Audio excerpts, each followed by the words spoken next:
So hello and welcome to the MyWhoosh Sunday Race Club, the premier weekly, each and every Sunday, cycling esports racing, not just for our elite riders, but for the whole of the cycling community, with 6 race categories in the men's and 6 race categories in the women's races. Covered by myself, Matt Payne, and Emma Martin, who's in the studio with me. Great to see you, Emma.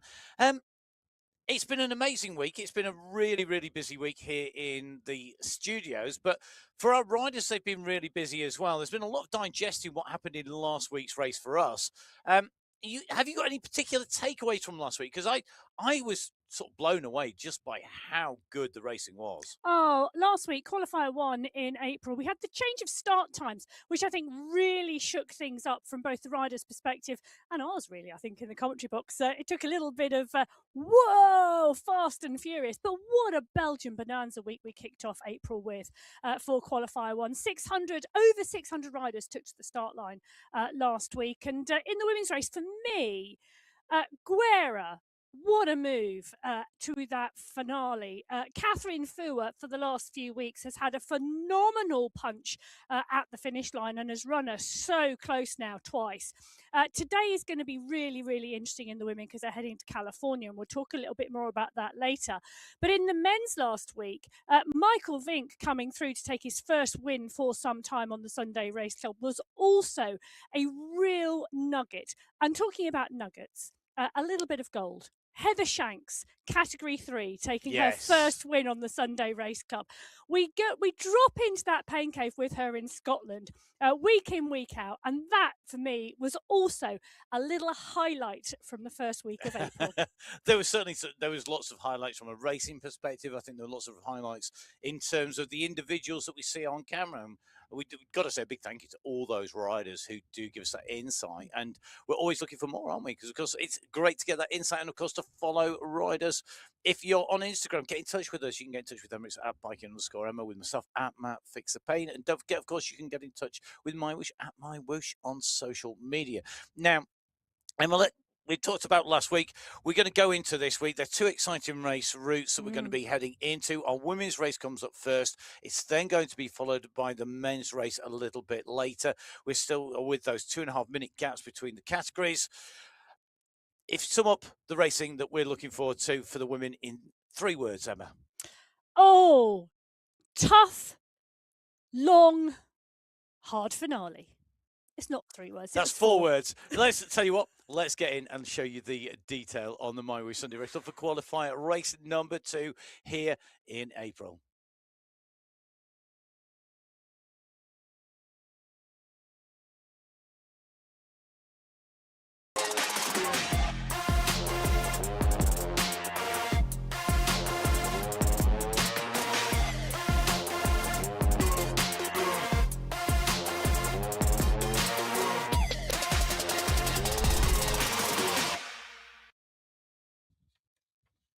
So qualifier race number 2 in April on the MyWhoosh Sunday Race Club with me, Matt Payne, and Emma Martin in the studio, the amazing broadcast team behind the scenes, bringing you all the images and action from what is going to be a fantastic race. 6 race categories in the women's race, setting off one after the other with Category 6 first, followed by Category 5, 4, 3, 2, and then Category 1, leaving those pens last.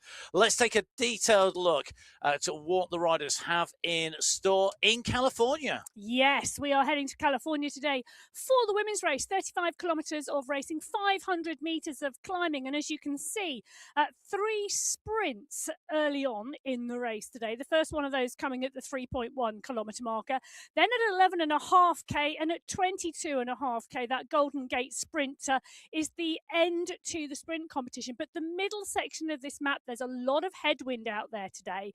And that could well play a part. A switched on rider is the rider who's going to take away the sprint competition today. Then we go into the climbs. We go into the Hawk Hills. That's the first of 2 categorized climbs today. That one is the shortest at 1.1 kilometers. Then at the 28.2 kilometer mark, we go into the Spring Road climb. This is the sting in the tail, the traditional Sunday Race Club hard climb finale. It is indeed 6.3 kilometers of climbing with an average gradient of 4.3%.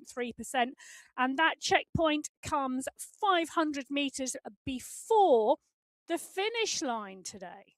And with the last sprint and the first climb checkpoints coming very, very close together, we start that climb. The first of our climbs at 23.6k. It's 1.1k after that sprint. It really is going to be decide time, isn't it, as we go into the Golden Gate sprint, about whether you want to be sprinting for that or whether you want to be just in position. And that's if there's not been an early breakaway go on that first hill between our first and second sprint. Oh, I think we'll see riders target the sprint competition today very, very clearly. And then we'll see riders target the checkered flag and the climbs. And I think those could well be seen as two almost separate races within one race today. So that's what the riders are facing. Let's take a look at our entry list here today in the racing across all 6 race categories. Yes, category 6, 29 riders on the start sheets today. Some really interesting riders in there, as you can see. Last week it was Heron who took the win in category 6, but Kambarov for me has had a couple of really good races under her belt. So category 6, 2 teams are due to be racing in that. Category 5, though, first step up the ladder. It is 33 riders on the start sheets today in category 5. Of these, should I say, 202 women entered today. Damnice was the rider who took the top spot last week, and she's here again today for the Fem Cycle Collab. Let's move on to category 4. Next step upwards, the riders clad in those red jerseys. Yes, 36 riders on the start sheets today in category 4. Last week it was Cici Olka who took the win. She's got some really strong competition out there today. Montoya, Montgomery, Hyde, Ellos, all in the mix. Gina Van Rossum could go well today on this final climb here in California. So we've done category 6, 5, and 4. Let's move upwards once again to category 3. Now, very ferociously and closely fought race category. It is, and it's our largest race field today with 40 riders on the start sheets, and there's a lot of really strong climbers in there. Look out for Johnson, look out for Embring, look out for Hadlock. A number of them could go well. Shanks took the win last week. Category 2, though, 38 riders on the start sheets today here. And, well, Susnik, Vellner, Schneider, Van Schuren, and Haag were top of the tree last week. So category 2, our penultimate race category. Category 1 is the top of the tree. The riders who have managed to move up through those categories, and those riders who've gone straight in by right into category 1. They are the very top of the tree, including some really big names, not just in cycling esports, but in cycle sport in general. Yes, there really are some fabulous riders. Ashley Mormon-Passio has joined the Sunday Race Club. She's back in today. Guerra and Fua went head-to-head last week. That's outstanding. But the return today of the world champion Kate McCarthy should be a really interesting one. So our riders underway. First riders out of the pens. Category 6 left at 11:25 Gulf Standard Time. All the time's going to give you today will be in GST, Gulf Standard Time, because, of course, the platform MyWhoosh, based in Abu Dhabi in the United Arab Emirates, and their local time is Gulf Standard Time. We'll let you do the time checks and appropriate adjustments for wherever you are in the world and watching. As category 6 go out from the race start, let's dial in to a little bit more detail. Limbago at the moment just a little bit clear of the front, but most of those riders are out in one pack. Let's start with the team standings. Last week, the top 3 teams, Kitty Hawk Racing taking 3rd place, the FCC Cadence Crew taking 2nd, and top spot in the cycling District 6. They took away the team win, a team time of 3 hours, 53 minutes and 26 seconds. On our screen, Hala Obeid, going well at the moment, to put it mildly. Oh, she's been putting in some really great performances on the Sunday Race Club since she joined earlier on this year. And it's been fabulous to see that progression. I do love it when we see riders come in. She took the win in the March final. That was on the Yebelies with one big climb at the finish. Keep your eyes peeled for her today because we've got another big climb at the finish here in California. So let's bring in the individual winner in terms of winners in terms of category 6. We had Barbara Heron taking away the win in category 6 last week with Sheslak in 2nd, Kumbarov in 3rd, Limbago in 4th, and Jaskalainen in 5th position. In terms of our sprint winner, Emma, Arias was absolutely flying. Yes. She was looking so strong. Definitely one to watch. She took that by 2 points from Heron and Seslak, who were the riders immediately behind. And in terms of the Queen of the Mountains, Heron took that, which is no real surprise, is it, given the course and the nature of the course, because we were in Belgium with those multiple ascents. Yeah, and she rode so strongly. Not here today, Heron, but there are a number of riders who could go very well in that Category 6 race. We'll keep our eyes peeled as Category 5 down in the pen are about to head out. They're waiting for that green light. So time to go racing in Category 5 on qualifier race number 2 on the MyWhoosh Sunday Race Club. Our riders are taking to race start, heading out. Let's talk about our teams. First of all, the Fem Cycle Collab 5B squad took the team win. Alma Mongeli, Aline De Silva, along with Sylvie Timmins-Cohen, the riders who made up that race-winning team. Because, of course, remember, one thing we need to remember with all of this team competition, this is all a precursor to our finals. And the finals are when that team competition really comes into play and the prizes come in. And it's top 7 teams that take away prizes in the final. It is. And just 3 qualifiers through April till we get to that final. So one of our shorter months with 3 qualifiers, not 4. Riders needing to ride 2 races and verified finishes in those to qualify for the team competition. Now, Sylvie Timmins-Cohen in that winning team, definitely a rider to keep an eye on. We'll be taking a look into that pancake. We've seen how much it means to her and how much she puts into her racing. Yeah, she came in Category 6 and she's had some phenomenal performances. She got to learn the Sunday Race Cup. She got to learn her racing craft and she got better and better and better and then started putting in some phenomenal sprints and some phenomenal finales, earning herself a progression to Category 5.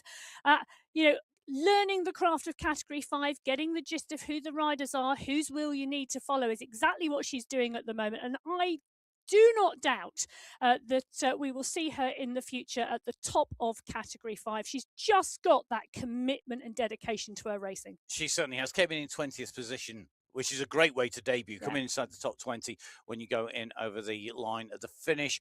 Our top 5 in terms of Category 5, Anthony Denise, as Emma said earlier on, taking away the race win ahead of Monica Falana, Carla Atroga, Emma Sonnerson, and Valentina Latriglia. Your top 5 individually. The sprint winner was Latriglia. She was 3 points clear from 2 riders, again tied in second place. In fact, same as Category 6. That's Trugger and Warren, with the Queen of the Mountains also being a Trugger. Really good race for Carla Trugger last week in Category 5.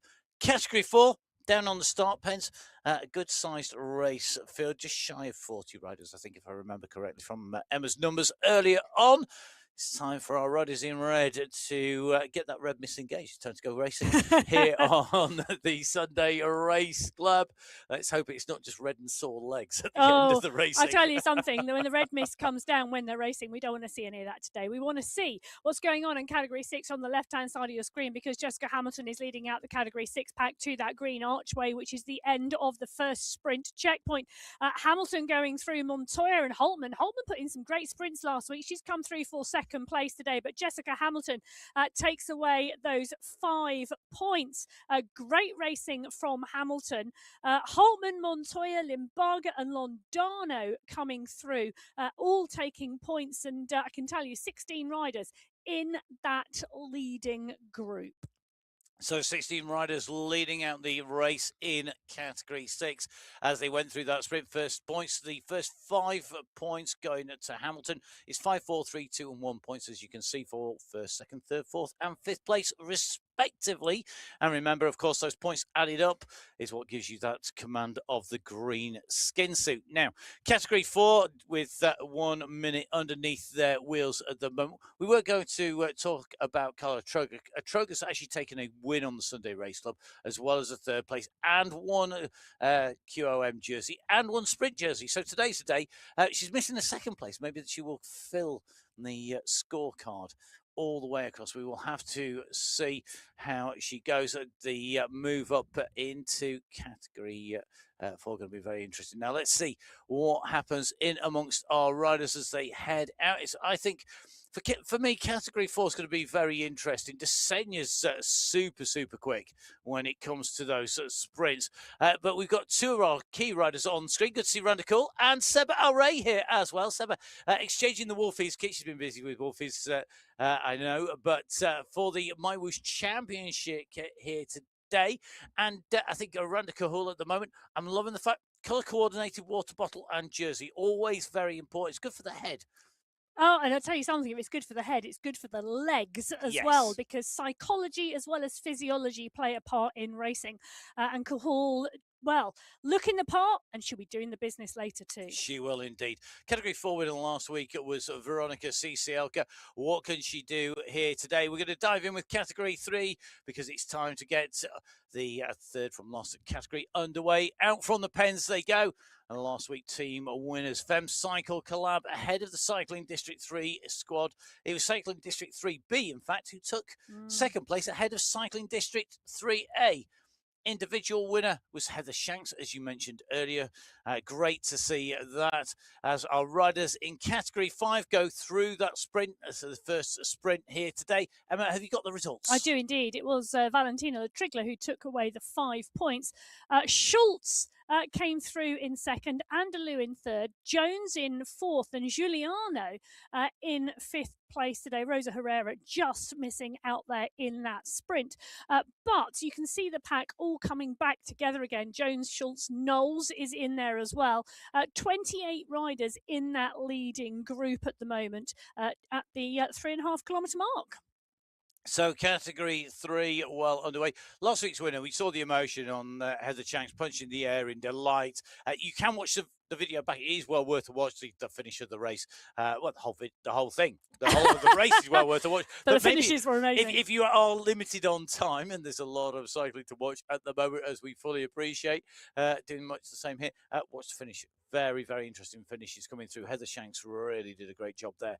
She was ahead of Patty Keinberg, who's been riding really well. And Emma Todd, who's been taking away our checkpoint jerseys, been doing a great job there as well. Well, she has indeed. And interestingly, this group of Category 3 riders, one rider just off the back, a much steadier start there, not going with the pace. Heather Shanks, our winner from last week, on your screen at the moment. Congratulations, no Heather. Hoping the legs are feeling good today. And, we'll see. We'll see, but it'll be good course for her today as well. A bit of a stretch going on the group at the moment now. Interestingly, but here's a stretch going on the group, but this is the Category 4 pack, and that's because they're running into this first sprint. They are still 300 metres out, and Alzat and Idzik are head-to-head here. Jingji is coming in fast from behind, but Natalia Idzik is adamant she wants this. She's picked up again and punched, and you can see the cadence coming out of Idzik as we drop into the pain cave. This is where it's now going to hurt for this next 150 metres. She's got to make it through. The pack are coming behind Alzat, G and Al Ray, but Idzik is going to go underneath the banner in one. She's going to take away the 5 points with the company and support crew in the pain cave next to her. So that first sprint coming in very, very quickly indeed as we see the results on our screen. Idzik from G from Desenia, Alray and Alzet taking 5, 4, 3 and 2, followed by 1 points respectively. Interestingly, Category 6, when they went through that point, had 16 riders together. Category 5 had 28 riders together and 28 riders together in Category 4. Exactly the same. We like symmetry in numbers. Interesting numbers. Category 2, up and away and out of the pens already, 300 metres into today's race. They are. We're in with Kirsty Heber-Smith at the moment, Hayley Simmons, Sarah Roach, Kelsey J. Van Shaw, Patty Keinberger coming up from Category 3 into Category 2 this week. Great to see her. Now, one of the things that you can see when you take a look at the riders, we're in with Elsa Haag at the moment. She's on the front. She's pushing on here. She wants a faster start. And that's because Anouk Bruget, who we're in with at the moment, so you can see the highlight on the nearby list on the right-hand side. There's a zone bar on the top right as well, and that tells you how hard the rider is riding. Anouk on our screen at the moment. Bruget, one of them. She's a great sprinter. She really, really is. And it's fabulous to drop into the pain cave with her when she is unleashing that power, because you can see how she puts it down through those pedals. She's comfortably sat in that bunch at the moment. They are fluctuating between zone 2 and zone 4. And that's because she's just monitoring her position in the group and making sure she does, I was going to say, the least amount possible to stay comfortably in the group at the moment. Yes, managing your effort very, very key, and we'll come into that into some more detail shortly. Let's just quickly bring you some results from last week. Femcycle Club dominated the team standings in first and second place in Category 2. Our sprint winner was Kelsey Jade Van Shore ahead of Christine Schneider and Eleanor Weisman. In terms of the Queen of the Mountains, it was Katarzyna Wellner who took the win ahead of Susnik and Murrin, individually taking the win. Susnik took the win from Wellner and Schneider. Now, Category 3 on the run into the sprint at the moment, with Todd leading this out, but Manfron goes over the top. Manfron holding on at the front, but they are coming at speed beside Vanson is coming at 9.5 watts per kilo. She's gone into the lead. It's Vassen who's going to take this. Nicely timed move. Use the draft, use the momentum to come through there. Great riding. Yeah, it was, and some great sprinting there. So Vassen comes through to take 5 points. Manfron picks up the 4, Marb 3, Todd 2, and Tomt 1. But 32 riders in that group with them, and interesting to see that because we know 1 or 2 riders had got dropped before that point. Category 1 are out of the pen and away, and you can see the slight stretch on the group already. Stephanie Briggs wanting a faster start. Now, Briggs took one of the sprints early on last week, if we remember, and interesting to see her coming out of the pen with the sprint at the 3.1 kilometre marker, obviously setting an intention, but look who's gone on her wheel, Mika Soderstrom. Mika Soderstrom, superb sprinter. We'll see how she goes today when we come in towards those sprints. Welcome back. I have seen the World Champions jersey. Kate McCarthy back. We'll see how she's going. And one rider who's going to be keeping an eye on that is Gabby Guerra, taking away that race win last week from Catherine Fu in second, Massey in third, Alberg in fourth, and Meda in fifth place. Yes, Stephanie Meda, nice to see her picking up her first top 5 on the Sunday Race Club. Joined the Femcycle Collab crew as well this week. Yes, and the Femcycle Collab Endorphins took away top spot in the team competition in Category 1 to Massey Alberg and Gallegos representing them. The Sweat Sensations were in second place with Ablock International in third in that team competition. Gabby Guerra having a great week. She took away the climb competition as well, 13 points to her nearest competitor, which was Catherine Fuhr, and with 8 points in second place, and Kristen Korchinski with 7 points in third. In terms of sprints, guess who? Gabby Guerra. Hey, well, at the moment it's Van Shore versus Gonzalez Ruhr at the moment, and Gonzalez Ruhr is kicking at 11, but Van Shore's at 12.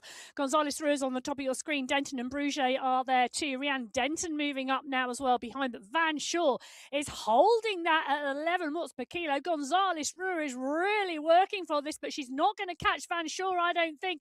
No, she's not. She's going to have to settle for the 4 points through the first sprint as Van Shore picks up the 5 points in Category 2. Good racing behind. Anouk Bruget, I think, is going to come through in that top 5 as well. And so is Tennille Otto. Vanessa Murray rounding out that top 5. All of those riders taking away points in that competition.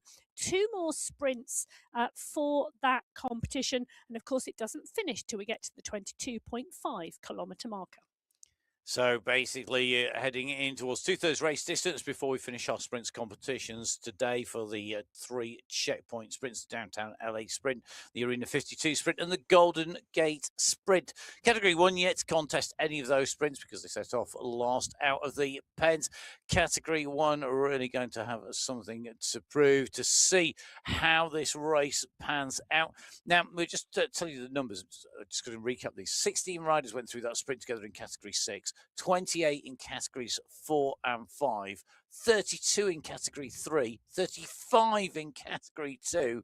Category 1 don't even have that many in their race field, such as the elite level. Is the nature of the race field today in category 1. 26 riders on the start sheets, and but you know, it doesn't have to be a big race field to be exciting. No. Let me tell you that, because we've got a number of really strong sprinters here. Jennifer Gothlander, interestingly, is now coming to the fore. They're at the 2.3 kilometre marker. They're around 750 metres out from the first sprint. Brigitte Flensky is there as well. Great sprinters in here. And I always think almost the sprinters, that sprint power, it's the top of a pyramid. It's a bit like category one. It's the top of a pyramid in terms of our race fields and the number of people participating and riding on the platform. It's the same in terms of training. You know, the sprinting training is the last bit of training you do. The sprint power is that last bit. It's that tiny little bit of the pyramid. It's the ultimate top speed. It doesn't necessarily mean you win the race overall, but it could win you a checkpoint. Remember, all our checkpoints, first rider in each race category across that checkpoint receiving prizes from MyWhoosh once those performances are all verified, which covers all of our riders. Now into the sprints we go. Who's going to be contesting this? Surely Jennifer Goslander's going to take part in this. Bridget Falensky certainly up there in second place at the moment. Soderstrom in third. Bridget Falensky goes over the top there of Briggs to take the lead at the moment. Holcroft's coming, but now comes Soderstrom at 12 watts per kilo. Big kick coming through. Soderstrom holds on, takes that ahead of Falensky. We're going to get that confirmed for you. That Soderstrom, Goslander, Falensky, Holcroft and Bjarhead. Interesting to see Holcroft in the mix there. Yes, and some really great racing there. Interestingly, Soderstrom came out on front. Jennifer Goslander just kicked a little bit too late. I saw her coming through the pack at over 12 watts per kilo. Brigitte Falensky, Maria Holdcroft, good to have her there in fourth place. And then Marlene Bjarhead. But take a look at this. Holdcroft and Soderstrom continuing to move after it. And look at the damage it's doing to the group. On the top right-hand corner of your screen, there's a massive stretch on the group at the moment. Marlene Bjarhead seeing what's going on and going with them. But Soderstrom and Holdcroft, let's just remember, Soderstrom and Holdcroft are both part of Ablock International. This is a team move. It's a team move and really interesting move. To put this into reference, Category 1 had taken longer to get to the checkpoint from the start pens than Category 2. It was only by fractions of a second, but basically very similar time. That means Category 1 race have been slower. Now it's gone because they've gone through the sprint and continue to push, and it's eliciting a response here. It's having to be made, and it's being made here by one of the riders we'd always suspect of chasing the move down. It's Nicole Mayer, wanting to be in the mix. No surprises at all that Mayer is the one picking up the mantle here and really starting to drive onwards to try and pull back Holdcroft and Soderstrom. But Holdcroft and Soderstrom are working really strongly together. They're sitting at around 6.5, 7 watts per kilo. But Mayer from the Sweat Sensations, now her teammate Catherine Fuhr starts to go as well. And look at this, it's one long line. It's like a team time trial. If you had that formation in a team time trial, you'd be seriously pleased. But Mayer, Fuhr, Bjarhead, Kolchinsky, Gallegos are all starting to move. They know the danger here of the Ablock International crew getting away, Soderstrom and Holdcroft, because I tell you something, Lisa Hermansen, Kate McCarthy, and Kristen Kolchinsky, well, they're only going to sit on the wheels because they are the teammates of the two riders away. They'll happily sit on a wheel of a chasing rider, but they won't do the work. And if you were to kind of write a script here for the team, and I don't want to give any team tactics away, but because I'm sure all of our teams can work this out. If you had that team, which is McCarthy, Kolchinsky, Hermansen, Holdcroft, Soderstrom, you would put Holdcroft to work on breakaways and Soderstrom to take away the sprints that attack through. Great to run in on this sort of terrain here initially. You'd then use Lisa Hermansen more as we come in towards the hills, maybe on the first big little kick over the top and into the sprint, repeated kick, sprint, kick, sprint. So if these two get pulled back, then start to pull out your next card. That is going to be Hermansen, but you leave Kolchinsky and McCarthy for the climb, for the final climb, pretty much. I personally think that would be my team tactics if I was DSing them. Fortunately for them, I'm not. I know who is. We do indeed know who is. We're not necessarily going to say that on there. We might do. I'll let Emma know. Chief strategist. Emma can put that out if she thinks it is public knowledge already. Well, it is. Everybody knows that Dylan Kennett. Well, not everybody. Well, most people do know that Dylan Kennett is the DS. Some. And of course, Josh Lipker as well. I understand, obviously, Kristen Kolchinsky's coach helps out a little bit as well. And that has all been said on air before. But at the moment, we're running into the second sprint in Category 6. And Jessica Hamilton is doing the business at the moment off the front again. You can see the pack still strong together, but Hamilton cementing that sprint jersey that she's wearing at the moment, coming through, picking up another 5 points. Barco, Zabala, Hoyos, Kirchner all rolling through behind. But the group size, well, it's slightly smaller this time round. So now Jessica Hamilton in the command, 10 points to her name in terms of the sprint competition. Van Shaw has got that to do in category 2. She's close. She could do the same in category 2. Soderstrom in category 1. Vass in category 3. Is it category 4? Though they're looking to repeat that double win that we've just seen there in category 6 for Hamilton. Hamilton with those 10 points clear of Holtman and Barco. And she can't actually be touched at the top because if that last sprint goes to Holtman or Barco, because they're on 4 points, they'll only be at 9. So it's kind of job done in terms of green jersey in category 6 already. Well, it is, and this is category 5, and they're running into that same point at the moment. 11 kilometres they are at now. They've got 500 metres to the sprint. You can see them wide across the road at the moment, which means they're still at a steady pace. We're going in with Sylvie Timmers-Cohen's. We know she's got a sprint on her, but the category 5 race at the moment in terms of those sprints, it was Le Trigler from Schultz, Andalou Jones and Giuliano at that first checkpoint. So let's take a look, and we'll drop in now. They're still only 200 metres out, and it's not really gone yet. It is starting to move now on the front, and the green jersey starting to move up, but Herrera is in there as well. This is a last-minute push from Le Trigler, Herrera, Jones, Holweiler, Mongelli, all in there. They left that late that time, Matt.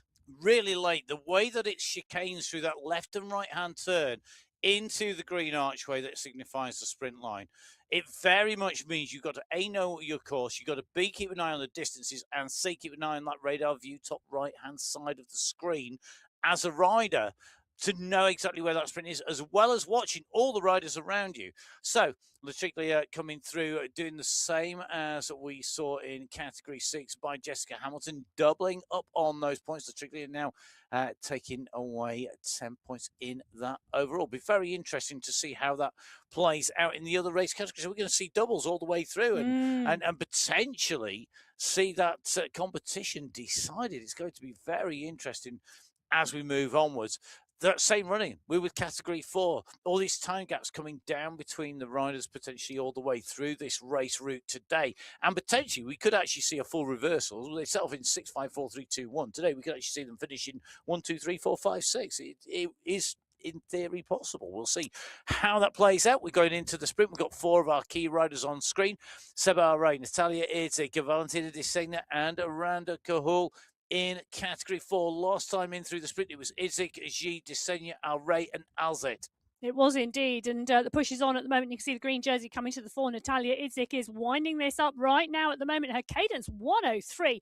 Al Ray, Jan Marsen, Cici Oka, G all in there wanting to pick up points, but the green jersey does the business. She goes up and under that banner in 1. She's going to take away, she's going to take away the 5 points this time. 2 sprints, 2 wins from Idzik.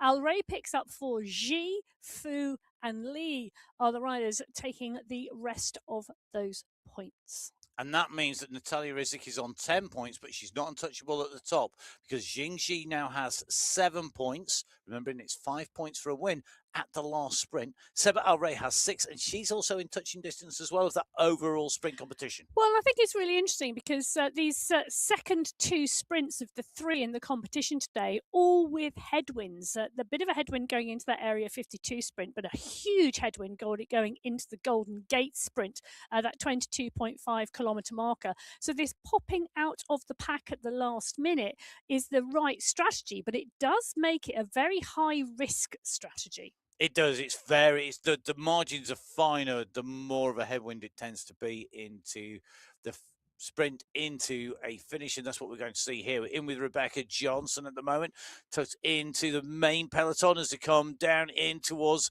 the long straight. It's the last run down, this last little bit of descent coming in at speed. As you can see, 63 kilometres, 64 kilometres an hour, and the windup has already gone here. They know that the sprint is on. Barand is going to lead them out with Hadlock, Horner, Brook, all coming as behind. But Horner, 12 watts per kilo, looking to come over the top. She's not going to do it. Barand holds on to take that, I think, as she came in through. We're going to have to wait for those confirmed results because that was very, very fast indeed. It is Barad who's got that from Horner, who came close, but not quite making the very front. Riel, McKay, and Weinenpart taking away the points behind. Those points will all be added to their totals, but a real mixed bag here. Vassen, 5 points. Barad, 5 points. Man from 4. Horner, 4. Marb, 3. Riel, 3. Todd, 2. McKay, 2. Thomas, 1. And Weinenpart, 1. So different riders scoring points that sprint to the last one. Well, I'll tell you what's really interesting, and that is that Category 2, much steadier state start than Categories 3 and 4. Yes, and that... Look how far back they are. They're at 9.9k. But if Category 2 have a steady state start, remember Category 2 got to the first checkpoint at the same time as Category 1. So Category 1 were even slower still. And they're not now. Well, 2 of them aren't. the rest of them are. They're 24 seconds down on Holcroft and Soderstrom. Or up. Holdcroft and Soderstrom are 24 seconds up. It sounds more positive. The bunch are down. They are. But the 2 escapees are up. Well, I hope they're up. They should be feeling up to put 24 seconds into the group behind. And it's still Mayer leading that chase with Guerra in the mix as well, with Meda and Van Hopejaard hovering around. Let's dive in with Category 2, though, because we are coming down in towards that second sprint at the 11.5 kilometer marker here in California on MyWhoosh. It's Sunday. It's the Sunday Race Club. Every single one of our riders verified, checked, and made sure that all these performances are real and it's fair racing. You can join them. Make sure you download the app on iOS, on Android, or on Windows. Don't forget, if you haven't been on for a little while, big update just come through. Lots of great features in that, including streaks, so you can keep a check on how often you've been on and how much of a streak you are running on that. You can also integrate your outdoor riding with your indoor riding on your calendar as well. Really handy feature, that. It is indeed. Well, Gonzalez, Ruhr, Kittel, Denton and Bruget, they are in the pack here. They're coming to the 11-kilometre marker. They are indeed 500 metres out from that second sprint. And this one's opening up early. Van Sure has gone early here. And this is into a headwind whilst Matt gives her a clap in the studio. Gonzalez, Ruhr running on to the wheel. Anouk Bruget coming in. Rianne Denton there as well. Tennille Otto now starting to move through the pack at 10.5 watts per kilo. Otto's going to come through. You can see her coming in fast. In fact, they're all coming fast onto Van Shore's wheel. They're going to go right up and over the top of Van Shore in that headwind. Going early was not the move. Bruget, Otto, Gonzalez, Ruhr, all there. Bruget, you can see on your screen at the moment. Otto, I think, that was so close. I'm just going to breathe because I've got my computer giving that to Tennille Otto. Wow. And that is confirmed. Anouk Bruget coming through for second. Gonzalez, Ruhr in third. Roach in fourth. Nielsen in 5, which means the green jersey, she ended up in 9th place. That could mix it up a little bit in that sprint competition. Well, whilst there might have been a pro in the bravery, it did go against everything I've always said about headwind sprint and going in very, very late. So Van Shore not scoring points. Gonzalez were scoring. Very interesting tactics in terms of when they went, but differences in position in the riders who were racing there. And that was in terms of Bruget, sat down a long time there waiting. We saw Gonzalez out of the saddle. These two, they don't really need to contest this in terms of the sprint. I think Soderstrom will be looking to take this away. She'll want the points. She'll want the checkpoint. It's 2 out of 2. But with the 2 teammates together, she knows that this is her chance to shine. Behind, Mayer at the moment of 15 seconds, 16 seconds behind the 2 leaders. But it's 27, now nearly 30 seconds back to the main peloton. Yeah, and this is a really interesting race now unfolding here in Category 1. Holdcroft and Soderstrom, the 2 teammates, going out. And there's a big question for me here. Is this for the sprint competition? You know, I said really early on at the top of the show that we might see 2 races within a race today. And this could well be what Ablock International are playing at. Put Soderstrom and Holdcroft down the road, sweep up the points in the sprint competition, then unleash Kolchinsky and McCarthy on the climbs, which is what we were talking about at the top of the show when we were looking at the map today and the potential strategies that could come into play. I think actually for Ablock International, this for me is a safe strategy, because even if Soderstrom and Holdcroft stay away, and they potentially could, there you go, the results of the sprint have just come up, Mayer, Gothlander and Passio picking up the other points. You know, it's a strong strategy for them, because if they get a big enough gap and they stay clear, both of them are capable of doing that, then it's a win-win situation. Nicole Mayer going down the road and being in no man's land, for me, that's the difficult one for her, because she's got that headwind. She's got no help out there at all. And Nicole Mayer for the Sweat Sensations there, chasing for Fua and for Guerra, potentially. It does mean that the Sweat Sensations have done the same tactic almost as Adblock International. Adblock International do not need to chase this move. They can literally rest their climbers. They don't need to take a single turn on the front because, as you say, if the two riders, Soderstrom and Holcroft, go clear and take the race, well, job done. Thank you very, very much. And they've done that. You've got that same tactic now being played by Sweat Sensations. Never discount Nicole Mayer. Yeah, but put Mayer, perfect rider to put up there. We know that she then goes in. If she's in third place, she's chasing. She might make the catch. She might not. But at the moment, it means Sweat Sensations again don't need to work. They can literally let other people take up the running and just mark out those riders. But the pack need to watch the gap. There's a tipping point to which point those three riders will stay clear. There is, but only if you're not in those teams. If you were a teammate of them, unless you were confident that you could break clear of the group and break clear and get across, putting in an injection of pace will bring them back, and you'll actually just destroyed all their work. Doesn't certainly know what you want. Let's move across. We're in the 17-kilometre marker at the moment. It's a part of our undulating section, of course. First time to drop in with Alma Mongeli here today. So ciao to Alma. Good to see her already there in the jersey, ready to go. Been very sophisticated today with the San Pellegrino bottle there alongside the UAE team bottle. And can I just say good luck to all the UAE ADQ and the UAE XIG Emirates teams who are riding the Paris-Roubaix. Got to get it out there. Well, one of my favourite races. That is one to watch, isn't it, today? Yes. But after you've watched the Sunday Race Club, Marika notes on your screen at the moment, part and parcel of this Category 5 pack. It's still a strong group of riders, rolling through at the 17.5-kilometre mark. But take a look what's in front of them. That's the Category 6 pack. They're working their way through the Category 6 race field. That, I think, just taking a look at my screen, that is the leaders on the road at the moment. So we are about to see at the 17.6-kilometre marker, the Category 5 pack leading pack catch the Category 6 leading pack, and they're all going to come together. Now, this part of the course is a steady uphill, very, very gradual as we move towards that final Golden Gate sprint. It is. The overall gradient is definitely a plus a couple of percent as you move your way through Alcatraz, although it does undulate on the way in and out. Category 6 at the moment, and the lead, they're going to know they're coming. They're going to know this group are coming, and they know that they need to be smart here. Look at who comes, see if they can make a move. Can they put the pressure on the other riders? How long can they hold?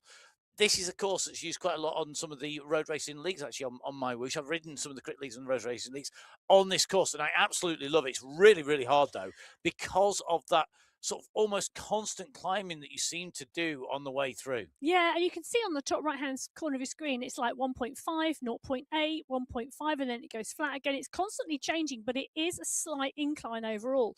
11 riders in the leading group in Category 6. The Category 5 pack are coming in. Last count, there were 26 riders in there. This is going to be a really large group of riders coming together. Adriana Barco in that Category 6 group as they're on the bridge now.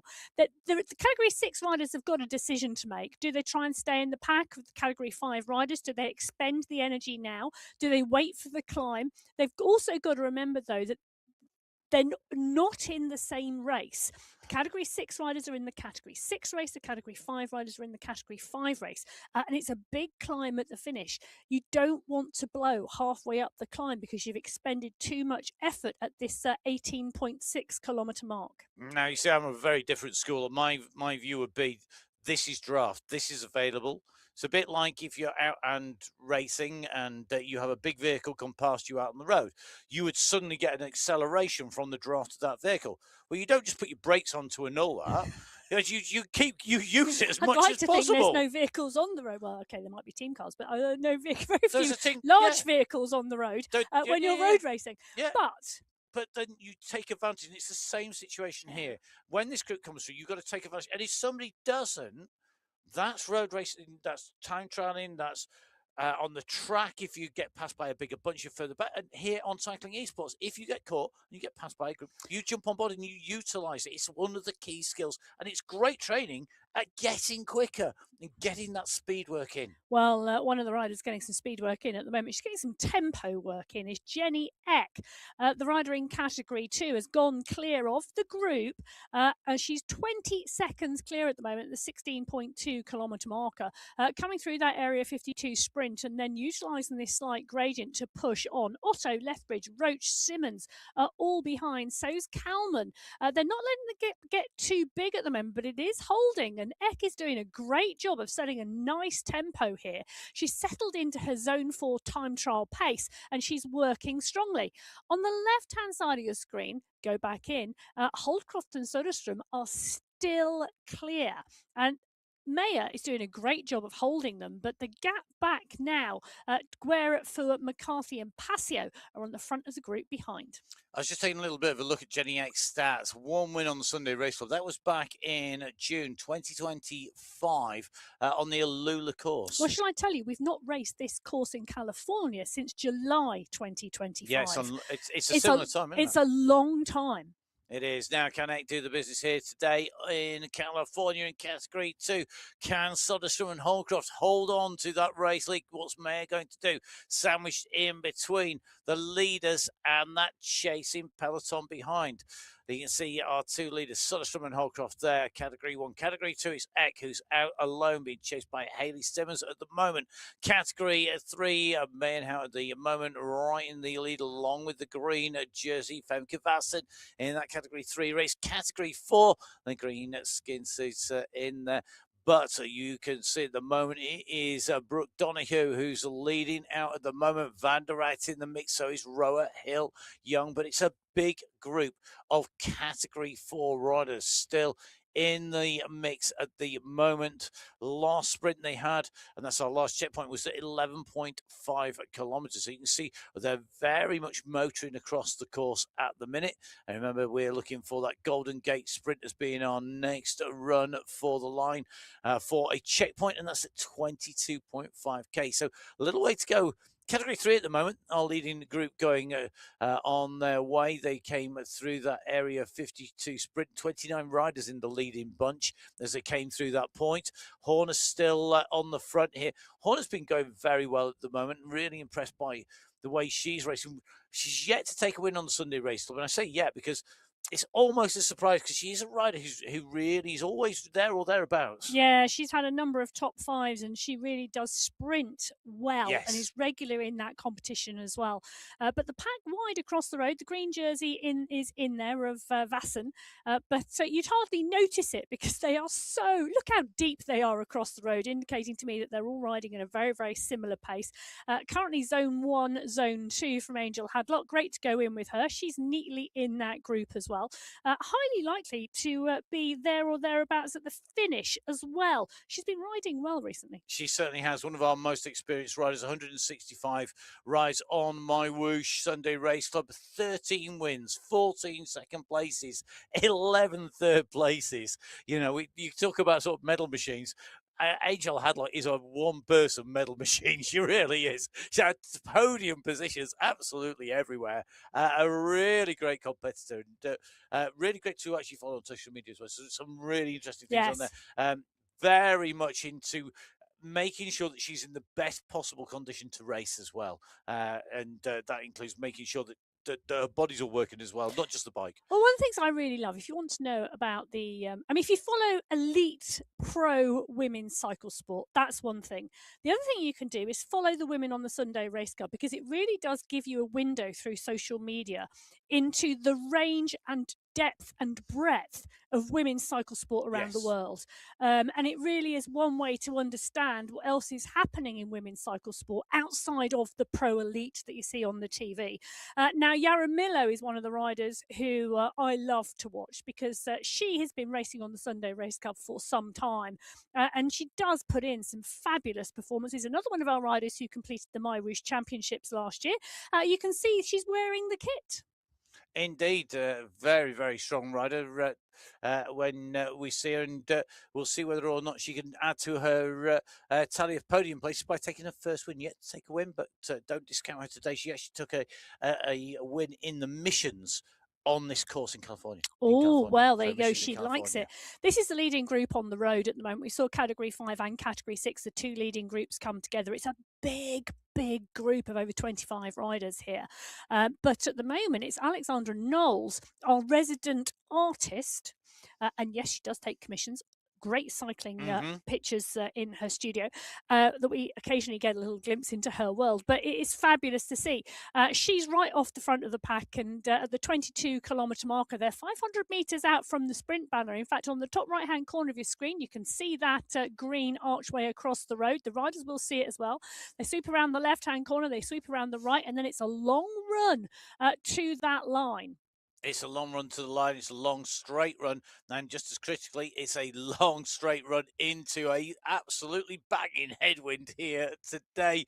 It's straight on in, and that means it's going to be tough here. You can see the pace is picking up. It's a long way out, but the leaders really want this up on the front. You can see Nosa Mongeli in person on the left-hand side of your screen. The avatar leading it out, though, is the avatar of Valentino Latriglia. The green jersey is going to make this hers even more so than it was before in terms of the sprinting category 5, category 6 sprint. I think that was Susanna Lopes who took that on the way through. Both of our groups coming in through there. Lopes taking the win in category 6 from Limbago. I think from Hoyos, and then Obeyed, followed by Londano. 6 leaders, I make that at the moment in category 6, who have gone with the category 5 group going through. Might be 7 if you include the Man 2 and off the back. Man and Holtman just off the back of the group. The category 5 group, 19 riders. And you could see the damage that the speed's done. The 2 riders there, Holtman off the back, as you say, a great spot, off the back of the group, and now having to work to get on. And this is one of the things that you have to be so attentive. If you have that top end speed, you can go with that sprint as the pace picks up in category 5, and now you've reduced the odds. What was 9 riders potentially down to 7. Yes, I think the issue really is in that category 6 pack, and this is a danger when the 2 leading groups come together and they go through a sprint checkpoint. The riders contending the sprint in the lower category, so category 6, are able to hang on to the back of the pack in category 5 and take the benefit of the draft. But those riders who can't go with the sprint are the riders in jeopardy off the back, and that is what has happened. Now let's go over to category 4 here. This is the run for the line. You see the sprint banner. Idzik on 10 points at the moment. G on 7. Alray on 6. The 3 contenders when it comes in terms of the overall. The green skin suit, though, of Idzik is leading this out. She's wanted to make this certainly hers. Taylor Fu, Rakta, Desenia, and Liu all chasing hard here. But Natalia Idzik has got her timing right and to perfection.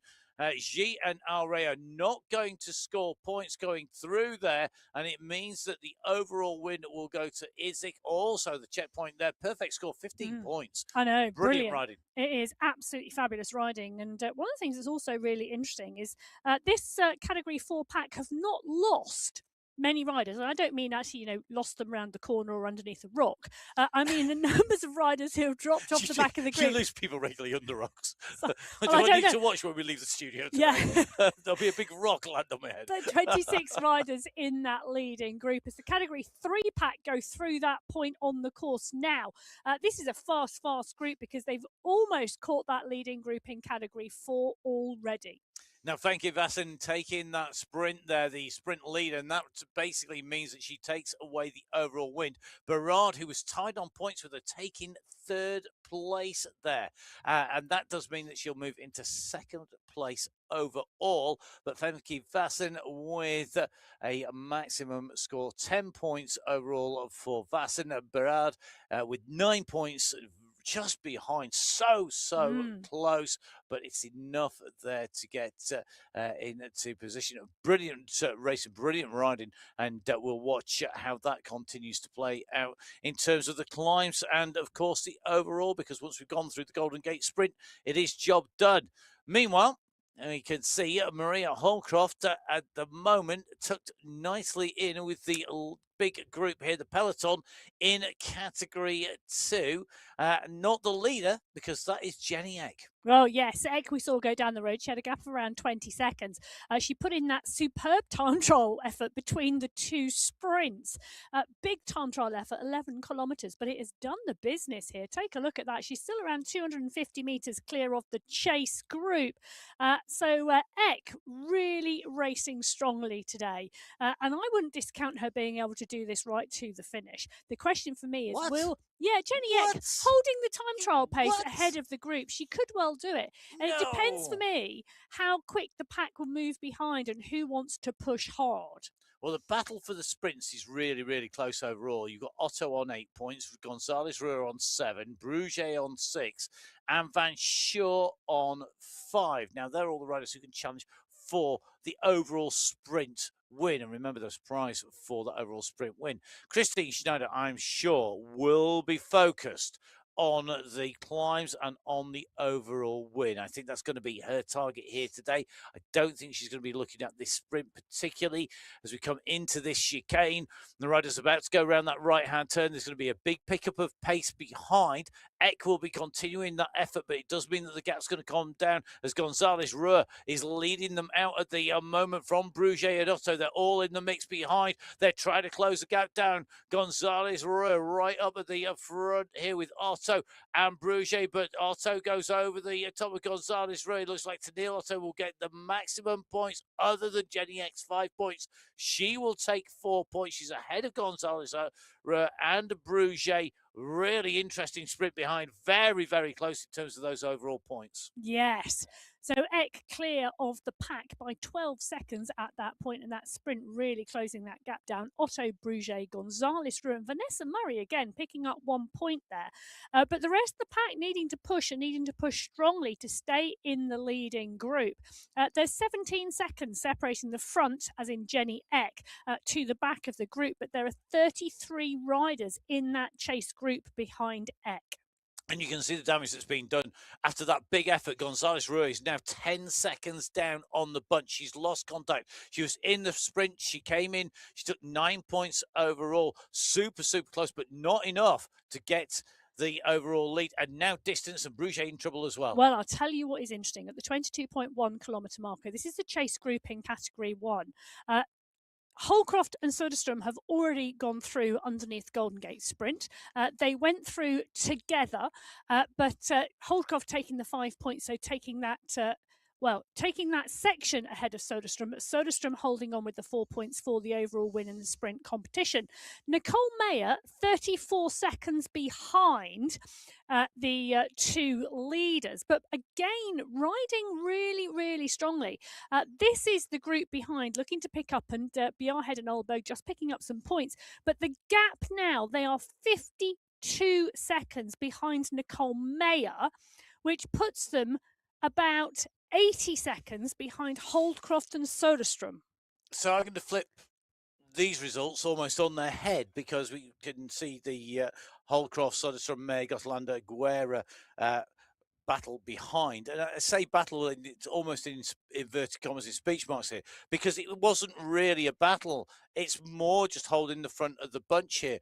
And I think for me, what's really noticeable by their absence is Guerra, I think, is riding very, very constantly. Normally we see her, she'd sprint for a bus stop.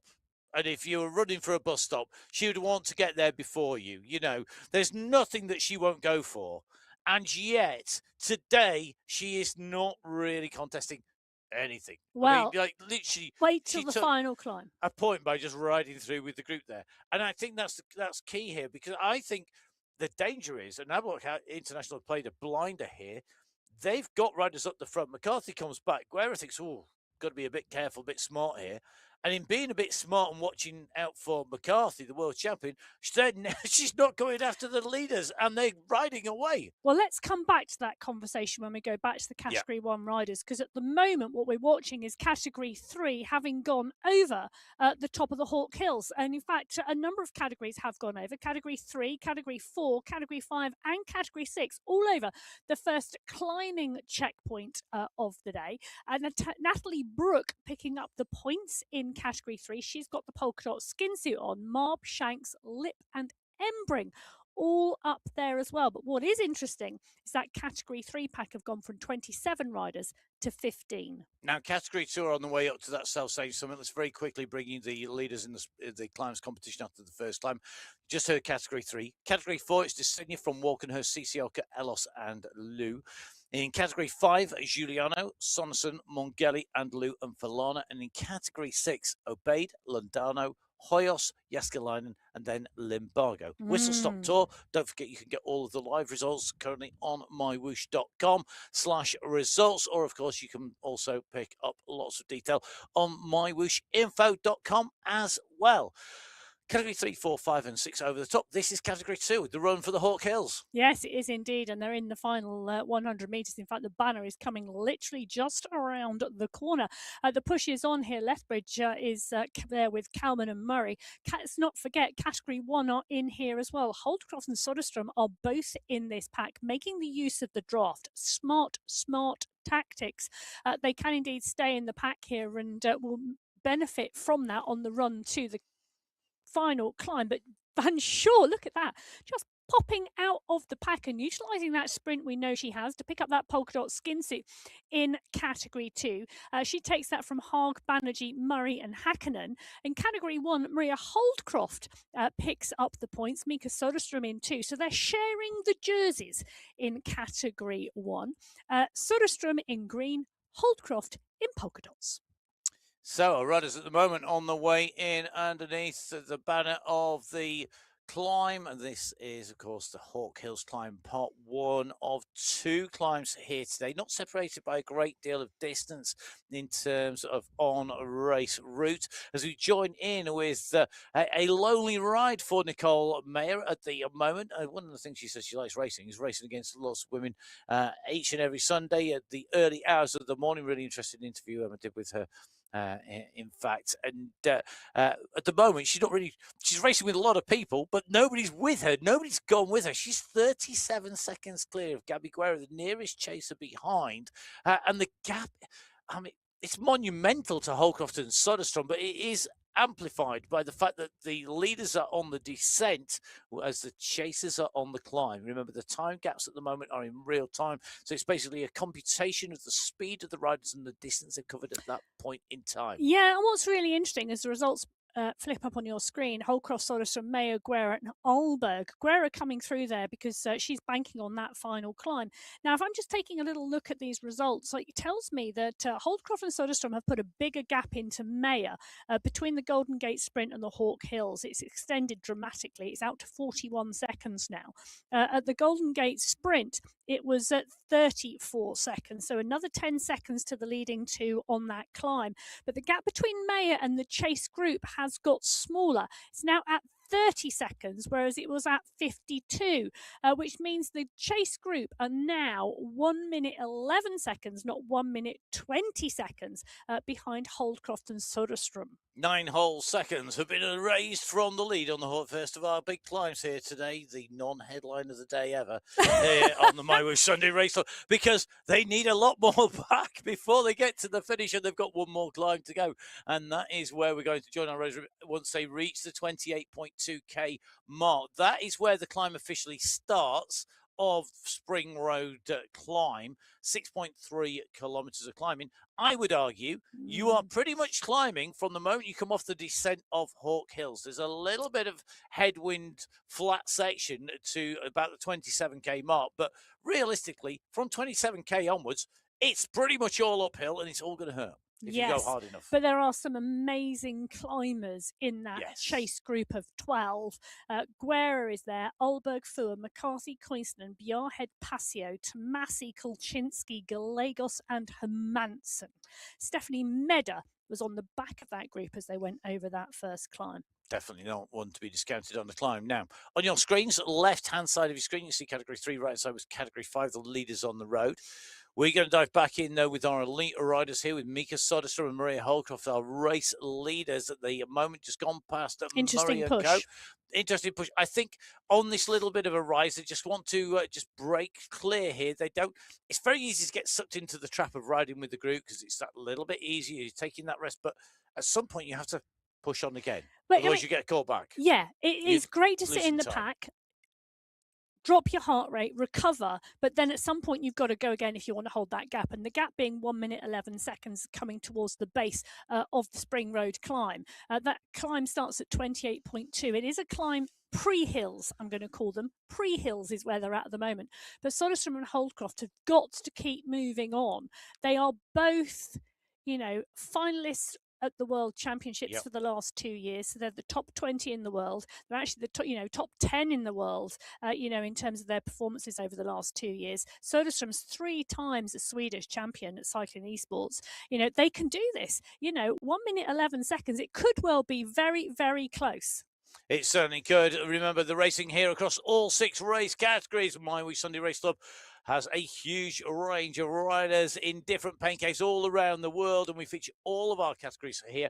Great to see those riders in action at different stages of the racing, as you can tell by how they look at the minute. Yeah, Mel Scriven, I'm just going to give a shout out to her. Apparently, it is her pre-birthday race. She's not racing next weekend. She's off to the Shetland Isles because it is her birthday. And then when she comes back for the final in April, she'll be a different age.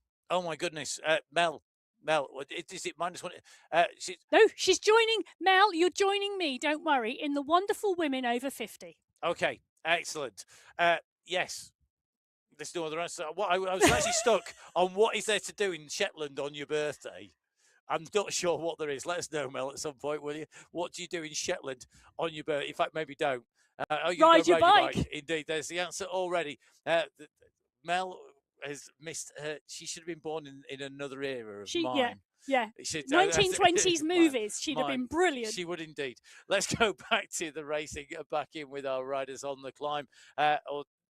My assertion of 27k onwards, it's all uphill. It basically is been, to my mind, being proved out correctly here, because we dive in with our category 3 riders, and they've made their way through. They do have some category 4 riders in attendance here, but Maria Marber, Emma Todd, Heather Shanks are clearly pushing hard here to move up towards the leaders on the road, and those are the category 5 leaders. The only group of riders left in front, in fact, are groups made up of category 5 riders, so really have pushed on category 3. They're going to come into our finish well ahead. Category 2, because of that slower start, I'm not sure whether they're going to make that catch on the climb finish line here at 35 kilometers in terms of the overall. Interesting move by Marb here, really pushing hard, leading the pace here and making everybody work behind. Toddy's in a wheel tracks at the moment. Shanks just weaving away through the group. Last week's winner, clearly, Boyd, as Rich Eames would say, she's popped open the cork on the bottle of confidence, and it's now flowing. Well, that is absolutely fabulous to see, but there's lots of other really good riders in there still. At the moment, at the 29.4 kilometre marker, Radical Hall, who we saw on the screens right at the top of the show with Sebra El Rey. She's in the middle now, Al Rey on top, Obeid underneath. Haller Obeid has done a phenomenal job.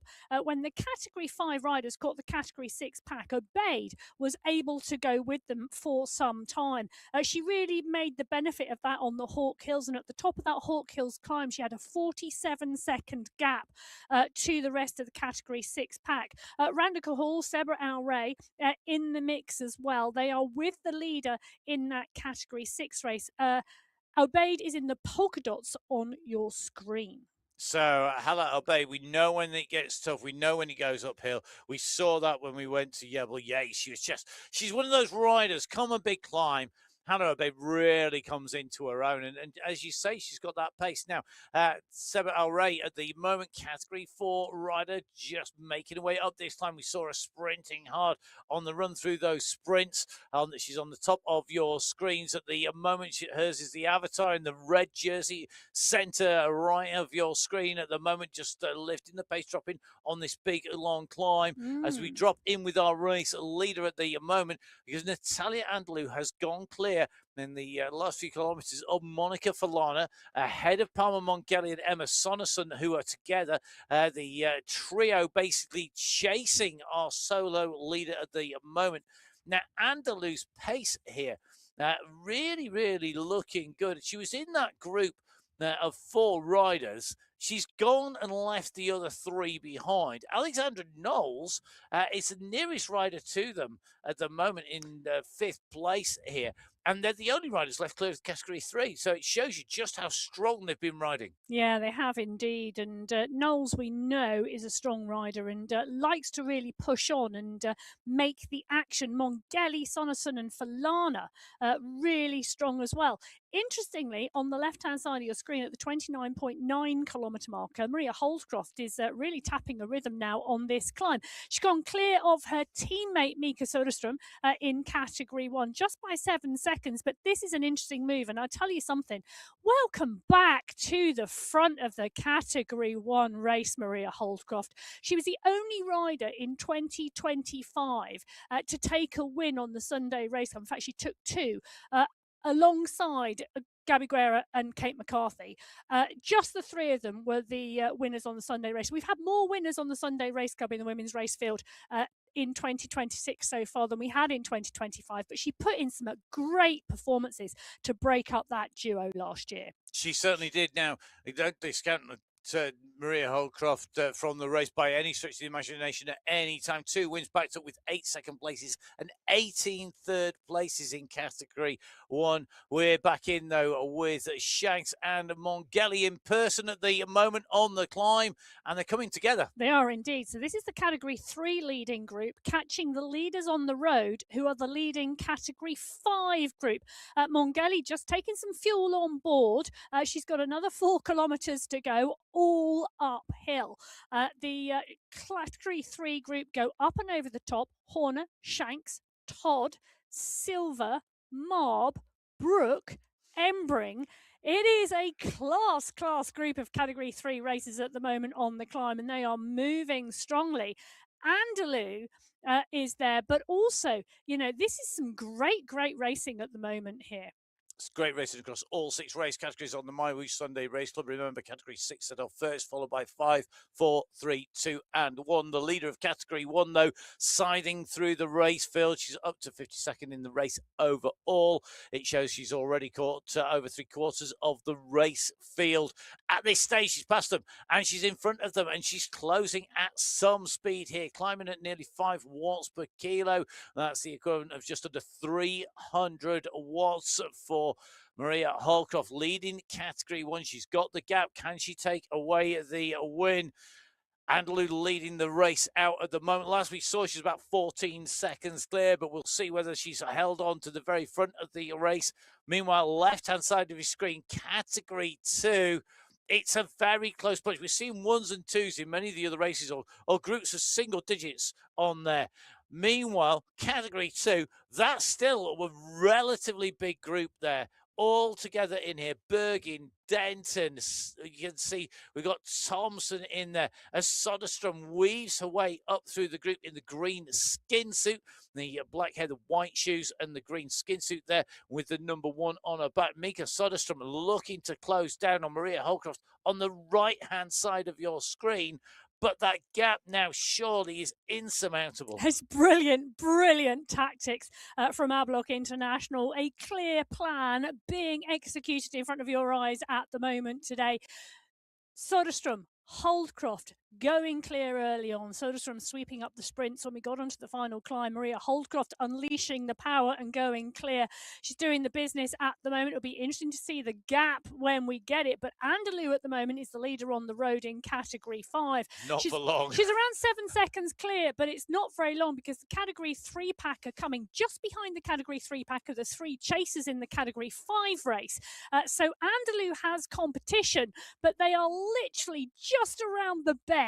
But it's the category 3 pack that are on their way, and it's still a big group with 3 kilometres to go. So well done to Natalia Andalou, who's held off the category 4 riders, held off the category 3 riders until the 32.2 nearly. 32.1 kilometre marker. She's still holding the match. She's sat in there at the 32.1k mark. I mean, what a ride by her to get to this point and not be closed down. Because we know that as you step up from category 6 to 5 to 4 to 3 to 2 to 1, you've got those differences in power. You have to earn the right to move up by proving it in those performances that are verified across all of our race fields on the MyWhoosh Sunday Race Club. And it means that you know that you are right up there when you can hold off the race field for so long. Category 3 are here now, in with Emily Nyquist. Good to go in with Emily. At the moment, out of the saddle, climbing strongly. You're always good on a climb, good on a tough race finish. And for me, this is a tough race finish. 32.3k covered. We've got to go to the 35-kilometre mark. Now, one of the things about the Spring Road climb is the climb does finish 500 meters before the finishing line, but the finish itself, you dip down and it rises back up to go through the finish, and you basically go through the rock walls at the top and then out the other side, dip into the finish. That finish is really hard to get correct if you're in a group. You've got to go early. You've almost got to go for the Spring Road climb and then keep going. You can't, if you give away more than a second, 2 seconds going over the top of the Spring Road climb, it's so hard to pull that gap back. Well, talking about pulling gaps back, Gabby Guerra has pulled back the breakaway group in category 1. She's caught Mika Soderstrom. She's gone through the pack. She's caught Maria Holdcroft. Over the top she goes. There she is. Look at the kick. She's gone past Holdcroft, and this is one big effort from Gabby Guerra. She stayed in the chase group. She held her nerve. She kept her powder dry. Now she's gone on the Spring Road climb. She is coming up for 2.5 kilometres to go in the race, and now she is at the front of the category 1 race and working her way through the rest of the field. That is just holding your nerve until you need to go. So Gabby Guerra waiting in the pack, waiting for the right moment to go, goes. Holcroft now going backwards as Tomasi comes up. McCarthy's coming, Koczynski's there. Passio's not far off the wheels as well here as this group comes.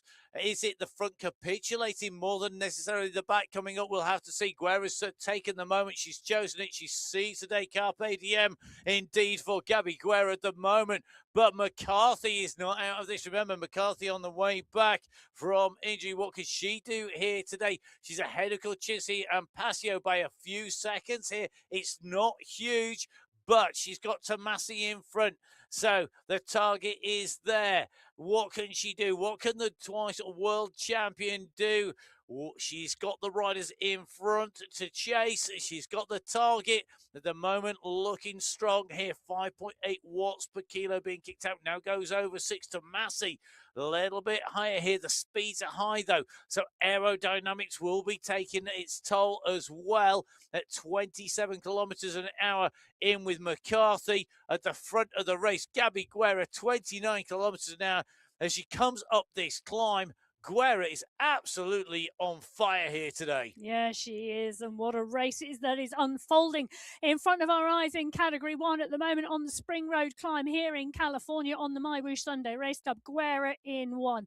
It's now working her way into the top 10. She's nearly there on the road. It's just the leader in category 5 as she goes past Natalia Andalou. That's category 5 done. In front of her now, 10 riders in category 3. They're the leaders on the road at the moment, but they are not far away. Guerra is working her way through. Tomasi is chasing and chasing hard, but she's 14 seconds back. It's going to be it's going to be an interesting final couple of kilometers for Guerra. So the riders on the way up this climb. Guerra at the moment with 14 seconds. But remember, if you go too hard, you go into trouble.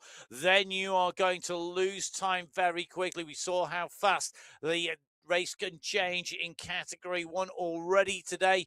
Right-hand side of your screen, Maria Marble leading this at the moment from Heather Shanks at the 33.7k marker. Shanks Lip looks like we've got Embring, Todd, Silver and Horner in that order on the road, and they're strung out at the moment. Behind them, Guerra is closing down on Horner. That's the rider who she's got in her sights on the left-hand side of your screens. And I think Gabby Guerra wants to be first to the finish here today for category 1 and for the race overall. Has she got it in her to do it? I think she has. We're at the 34-kilometre mark. There's 1,000 metres left in Gabby Guerra's pursuit of being first over the line. But all of these categories racing for their own individual prize list as well. Well, they are indeed. And Heather Shanks has just gone over the top of Maria Marb. We're going to have a great battle here between Shanks and Marb. Lip, Todd and Embring are not far behind, but it's going to be Marb versus Shanks in Category 3. It's Gabby Guerra versus Gabby Guerra in Category 1. She gets back up out of the saddle. She's driving towards that finish line. She's got 800 metres left as she weaves her way through the winners and leaders, or those that will be the winners in Category 3. They're the leaders on the road at the moment, but Guerra hits the front of the race with 650 metres to go. So Gabby Guerra approaching the polka dot banner that signifies the top of the Spring Road climb very shortly indeed. She has got to hold this pace though without going too far into the red, but she knows that from the summit here she has a little bit of respite in terms of downhill. You can see the face of Gabby Guerra here today. I tell you something, she played a poker face for a long time today. She kept her nerve, she kept calm. When the gap had gone out, it was over a minute and a half at one point. Guerra out of the saddle now. She hits this last gradient up through this little slope in between the rock walls here in the canyon. She's out of the saddle, stamping on those pedals. You can see all of that work that she puts in all the way through the week coming to the fore here. This is the reward for the training. This is the reward for the sacrifice. This is the reward for being the rider who held her nerve. It's another win for Gabby Guerra. She takes her 17th win on the MyWhoosh Sunday Race Club. First rider over the line. What a race, what a win. She takes that ahead of the rest of the riders. Heather Shanks coming through behind, taking away the win in the Category 3 race as McCarthy now sprints in the elite race in Category 1 for second place, overtaking Francesca Tomasi, who takes third. Yeah, she does. Wow. Indeed. So Category 3, Heather Shanks took the win from Maria Marb, from Anne-Marie Lip, Emma Todd and Anna Embring. Guerra from McCarthy, from Tomasi, and this is Category 4 on their way into the finish line. Well, Julia Walkenhurst really has taken the top of this climb superbly.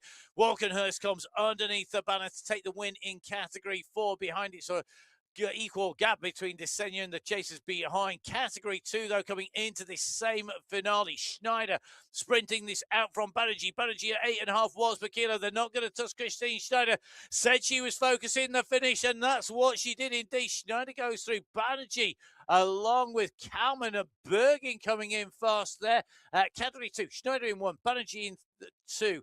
Haag in 3, Kalman in 4, Bergen in 5, though. Van Short taking away 6th place.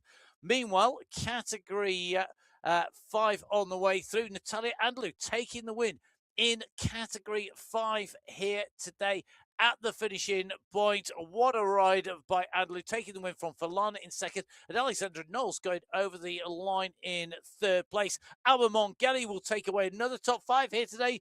It's a 4th place. She's moved up through the categories, and she's moving up through these race fields continuously. Mongelli ahead of Sonnerson, who will come in to round out the top 5. Meanwhile, Category 6 on the slopes on the climb. Hala Obeid on her way in towards that self-same finish, currently the 33.5k mark. Can I just say, as we were calling those, or as you were calling those riders over the line, one of the things I absolutely love is the fact that we follow the Sunday Race Club week in, week out. We're in the studio here with the riders. One of the things I absolutely love, and Hala Obeid is one of them as well, and she fits into this category. We see riders come to the Sunday Race Club, we see them race, we see them learn their racecraft, we see them decide to train and take on board the Sunday Race Club week in, week out, month in, month out, and we see them progress through the categories. I don't doubt Hala Obeid will be Category 5 soon. She has absolutely learnt the craft here in Category 6. She's really doing the business, and she excels on the strong climbs. She's got some great skills, but the other riders as well, you were just calling over the line, Matt, we've seen them move up through categories. We've seen them almost shaking their shoes as they've progressed to the next category. But we've seen them stop, we've seen them learn, we've seen them move on board, and we've seen them move through that category and then progress and do really well. That commitment, that dedication, the reward that comes with that, the race performances, the personal growth, the physical development, that is one of the things I absolutely love about the Sunday Race Club. And I think it's one of the things that we shouldn't forget in terms of Sunday Race Club is that when you move up, yes, it gets tougher, but that's how you get quicker. You get quicker by riding with people who are faster than you. And that's one of the things where the race categories come together. That's that extra added bit of training that generates that extra speed. If you always ride with people who are slower than you, will start to go slower. If you ride with people who are faster, you will get quicker. And across the race fields, we've got riders scattered all the way across this hills, all the way around to California at the moment in different race categories. You know, we've still got category 1 riders to finish, 2, 3, 4, and 5 riders to come over the finishing line. Don't forget, of course, we will be bringing you the top results in each of our race categories at the end of this race, not just the overall top 20, but also our category by category race results. For the race. Marika, notes on our screens at the moment. One of our category 5 riders just got Jennifer Gothlander just coming up on her heels, and Helen McKay as well. So category 3, 1 and 5 approaching the finish. Marika, notes coming up to the top of the spring road climb here on MyWhoosh on the Sunday Race Club in qualifier race number 2.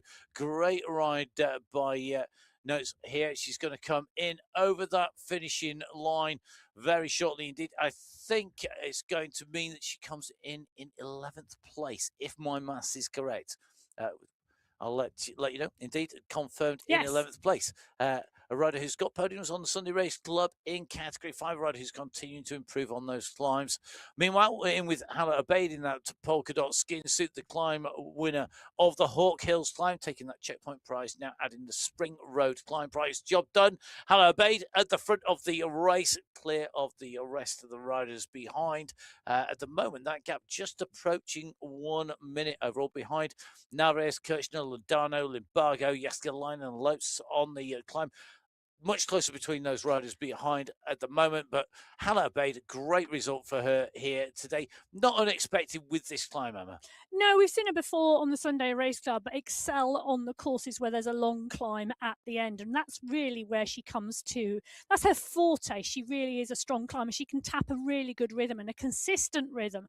And I think rather than the up, down of power of some of the other courses we see, that consistent finale, you can see her working, you can see her blowing, you can see her heart rate just shy of 180 beats a minute at the moment. It's a consistent effort, and that's what she excels at as she's now coming towards that finish banner. So Hala Abaid makes it 2 wins on the Sunday Race Club here today, takes the win here today, as to the win she took in the women's finals in category 6 at the end of March. A fantastic ride by Hala Abaid.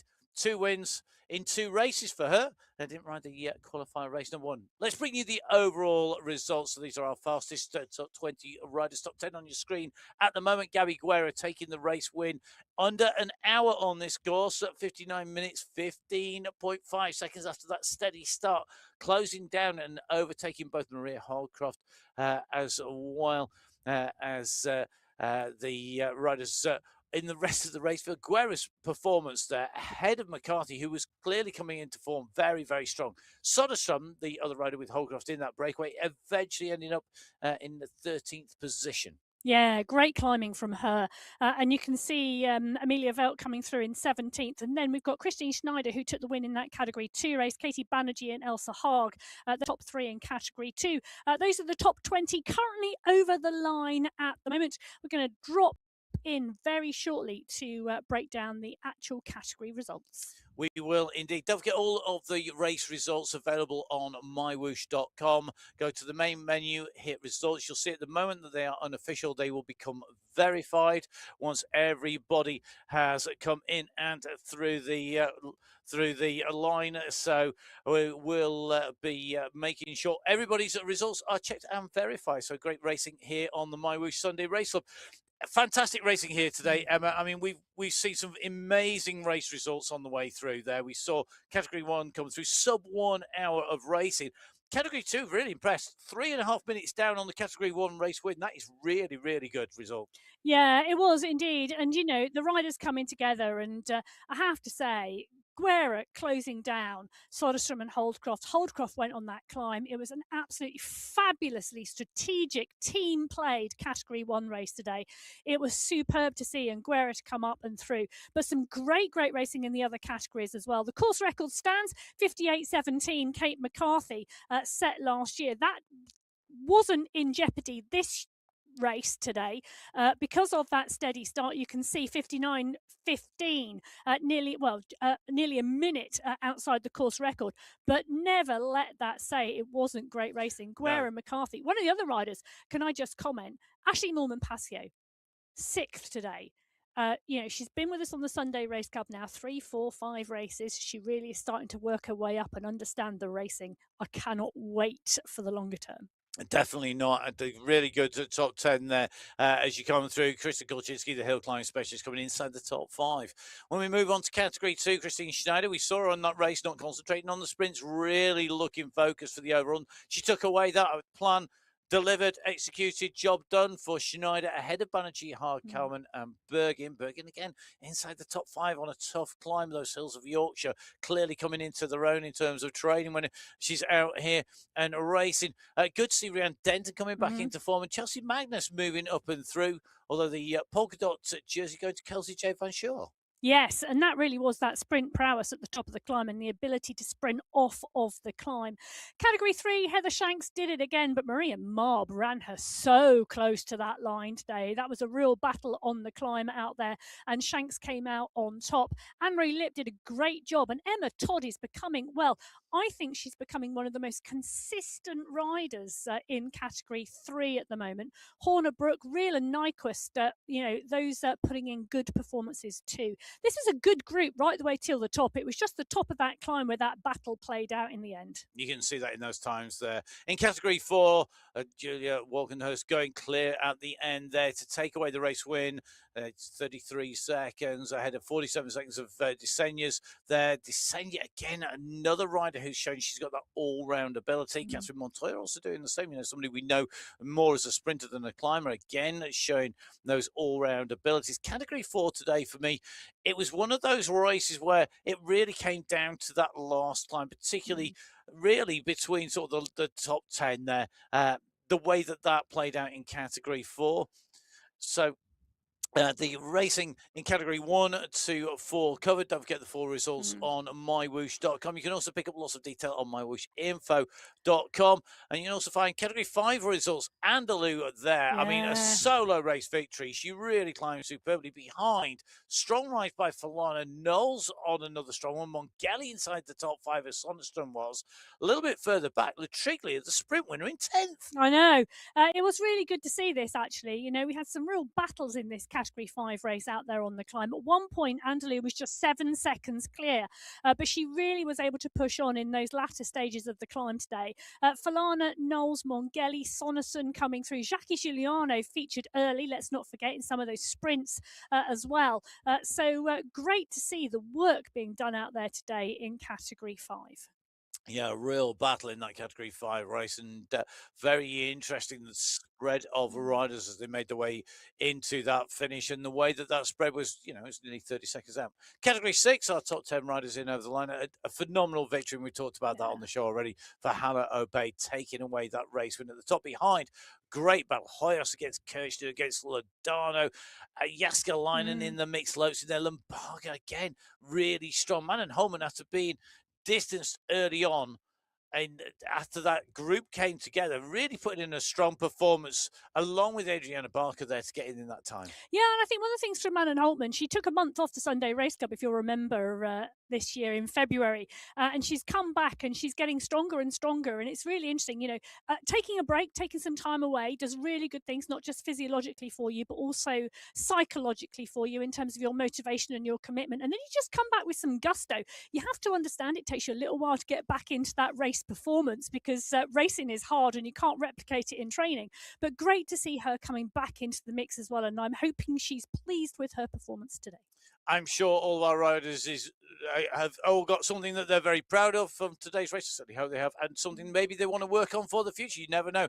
Gabby Guerra taking away the overall win does not need to work on the fact that she seems to have the absolute patience of a saint, waiting and waiting and waiting for the right moment to go, and then she went. And I've got to say that was an impressive ride up into the finish there by her to take away the overall win. An exciting race in our women's race here today. We are going to be coming back with the men's race. Now, the men are not in California. We have two different worlds today. It was two in Belgium last week. This time we're in California for the women. As you've seen, we're going to Arabia for the men's race. Now, a very different race in the men's race that we're going to see here. I mean, we don't have that big categorized climb coming up on the Al Wathba course. It's 4 sprints, 2 climbs, but those climbs are 1K long. The Leeward Desert climb, we see that regularly in use, don't we? The scale of this course, it's bumpy. It's the sort of race I quite like rather than big hills. Well, it's definitely going to be different, and the parkour is very different today across our 2 categories, where it was very similar last week. And I'll tell you something, our viewers are going to have to tune in and find out, because it's going to be fast and furious, I think, with big packs coming into the finish together. It's certainly, I think your prediction may not be far wrong there, and we'll have to see how that plays out. Don't forget, of course, make sure you download the app. You could be joining all these riders on the MyWhoosh Sunday Race Club. You download the app on iOS, on Android, or on Windows. Don't forget, of course, that you can make sure that you get your bike set up. Virtual shifting all in there, steering in there as well. Make sure, of course, that whilst you're online, you subscribe to the YouTube channel, which is perhaps where you're watching this, or on Twitch TV. Don't forget, you can follow MyWhoosh on social media, and you can join them live, because you can go meet them actually in various venues. Lake Garda for the Colnago Cycling Festival. And of course, I think they're going to be at the Amstel Gold, if my memory serves me correctly, as well in person. One of my favourite races, Amstel Gold, that's the 17th and 19th of April. They're going to be there. And there's some big sporties as well, so you can see them in person. In fact, you can even bump into, I think, some of our regular riders on the Sunday Race Club. One of them actually working on the events. Lots of great things going on MyWhoosh this week. Emma, anything in particular on your plans for the Whoosh week ahead? Oh, do you know? Actually, no. I'm You've not planned something. I haven't planned. Do you know? I haven't even thought about what I'm doing next week, which probably, doesn't play well with our Sunday Race Club riders in terms of their training and their planning. I bet they are planned. But me, I'm having a week where I get up, open the window, see what the weather's doing, and decide whether I'm riding indoors or out. No, that will be indoors. Don't forget, of course, you could join them. You can join all the rest of the amazing community on MyWhoosh. Do make sure you download the app. It's time for us to take a quick break. Before I go, a quick reminder, men's race starts at 1:45 GST. That's Gulf Standard Time. Do your own time calculation for wherever you are in the world, because I know there are people watching all out and around the world. Hope you've enjoyed today's show. Thank you very much for watching the women's race. We've got the men's race coming up, also brought to you by the amazing team behind the scenes. Got to say a big thank you to them on the way through to the finish. But it's time for Emma and I to take the break until we come back with the men's race. Enjoy watching some of the action from today's race. Until then, until that men's race, we'll see you soon. Goodbye. Goodbye.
So hello and welcome to the MyWhoosh Sunday Race Club, part two of today. And as you can see, Emma has no idea what I was going to lead with into part two of the show. Emma Martin, my co-host here, along with me, Matt Payne. You can see our social media tags. They're just down there for me, or they were 2 seconds ago. So you have to press rewind on your screens. I'm sure you're all technologically enabled, unlike my co-host over there, who is far better at stats than technology. Controversial statement of the day already in there. Fortunately, she's got the handle on all things racing and MyWhoosh. Emma, we had a really great women's race. And I've got to say, you made some really interesting calls at the start, and I was a little sceptical. They came to fruition a little bit later on. I did get my own little predictions in there as well. You were on the way through. sceptical about something I said? No, really. That's not how it goes in this commentary box. Well, not at all. The women's race is really one to watch. And if you're joining us for the men's race today, do make sure you go back and give that women's race a watch, because I'm not going to give you any spoilers, but it was seriously well worth watching. Last week, the men's race, it was a big Belgium bonanza. And we saw Michael Vink take his second win of the year. But what we also saw last week was some seriously close finishes, bearing in mind that Belgian parkour. But today could be a lot closer. It could be. I suspect it will be. I don't think that's a big stretch to say that, because of the way that the course plays out. We saw Jason Osborne maybe not on the form that we would expect necessarily. He was somebody who was there or thereabouts. You've been monitoring the social media streams all the way through. You've been checking what's been going on in the world of whooshers in the world. I get as many WWs in there as possible.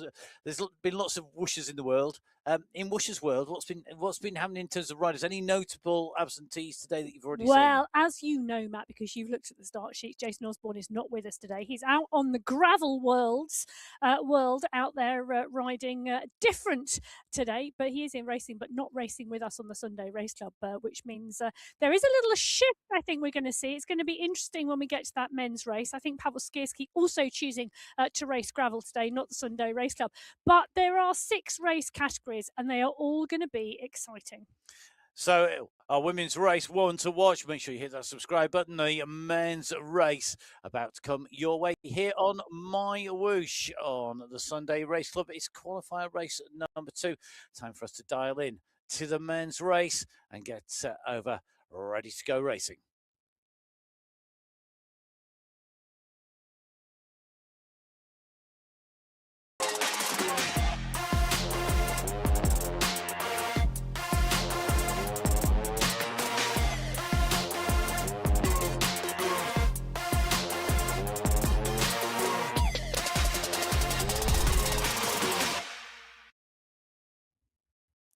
So the Sunday Race Club on MyWhoosh, qualifier race number 2 in April. A absolute bonanza for our riders. If in the men's race they don't fancy big ascents, because today is a real bumpy one rather than a hilly one, Emma. I love the fact that the scale at the side goes from minus 50 metres to plus 50 metres. I just wish it had been like that yesterday whilst I was on the bike. Yeah, a rumour got to me that you'd pinned a number on that. More about that maybe later. But right now, 60 kilometres for the men here in Arabia. This is a long race course, and we've not done this course before on the Sunday Race. We've done versions in this world, but not this specific course, so it could be really interesting to see what plays out. 422 metres of climbing over that 60 kilometres, not a lot, less than there was in our women's race today, over 35k. But they come out of the start pen, and first of all, we have the first of 2 climbing segments. They're just really short, just 1 kilometre segments with an average gradient of sub 5%, that leeward climb. Then we've got 4 sprint segments today, 3 of them in between the 2 climbs, and 1 of them just over 4 kilometres from the finish. It's going to be really interesting, but I think given the lack of headwind, I know this middle section has some, this is going to be fast, it's going to roll quickly, and I think we're going to see very, very big packs out there today. And looking at the course, it's very obvious on the right-hand side that the very end of this, almost the last 5k, is a side wind up a long gradual drag through the last sprint. So it could affect how the riders play this out. Big race fields on the Sunday Race Club each and every week. Emma, Category 6, our first race category, part of that big race field. Yeah, 398 riders on the start sheets today, 70 of them in Category 6. Ola Warren, expect him to sprint strongly. He took third place last week. Fager, Skierski, Warren, Hadjek and Vassanen were our top 5 in Category 6 last week. 2 of those rewarded with progression to Category 5, which is where we will be headed next. Indeed, Level Carbon taking the team win from Level Titanium and from Ride Club Finland 6. They were your top 3 teams in Category 6, our standard race category. We move up one step to Category 5, where in the team competition, the Level Raiders took the win from Cycling District 5. We'll see which of our Category 5 teams are back with a vengeance. Yeah, 71 riders on the start sheets in Category 5 today. Milik and Valdor were 1-2 last week. Zimmerman, Schill and Womack, who took 3rd, 4th and 5th, all on the start sheets today, but really expect a huge sprint out of this lot later. Oh, I certainly do. Category 5, always interesting. That first step up from our standard base category. Category 5 to Category 6 is I think one of our biggest jumps in terms of levels, because it does move you up into what is one of the big team categories. 8 teams taken to our race start here today in Category 4. And last week it was Racio Racing 4 ahead of Level Golden 4 in 2nd place, and BMC Racing 4 rounding out the podium in terms of the team competition. Well, last week the top 7 riders in Category 4 were split by 0.97 of a second. Expect that to happen again today, and timing will be absolutely everything in the finishing Category 4 today, and those person who gets that right will be top of the tree. Category 3, 62 riders on the start sheets today in Category 3. 0.8 of a second separated the top 4 last week. Hertz, Arsene, Holweiler and Elos. Kansara took that 5th spot. He's riding really, really well. I'm going early with the prediction. That is very early. Peak Power Racing taking the team win from Cycling District Alpha in Category 3. In Category 2, it was the Hitmen, who are our only team in Category 2. Unusually, just the one team with more than the requisite 3 or more riders.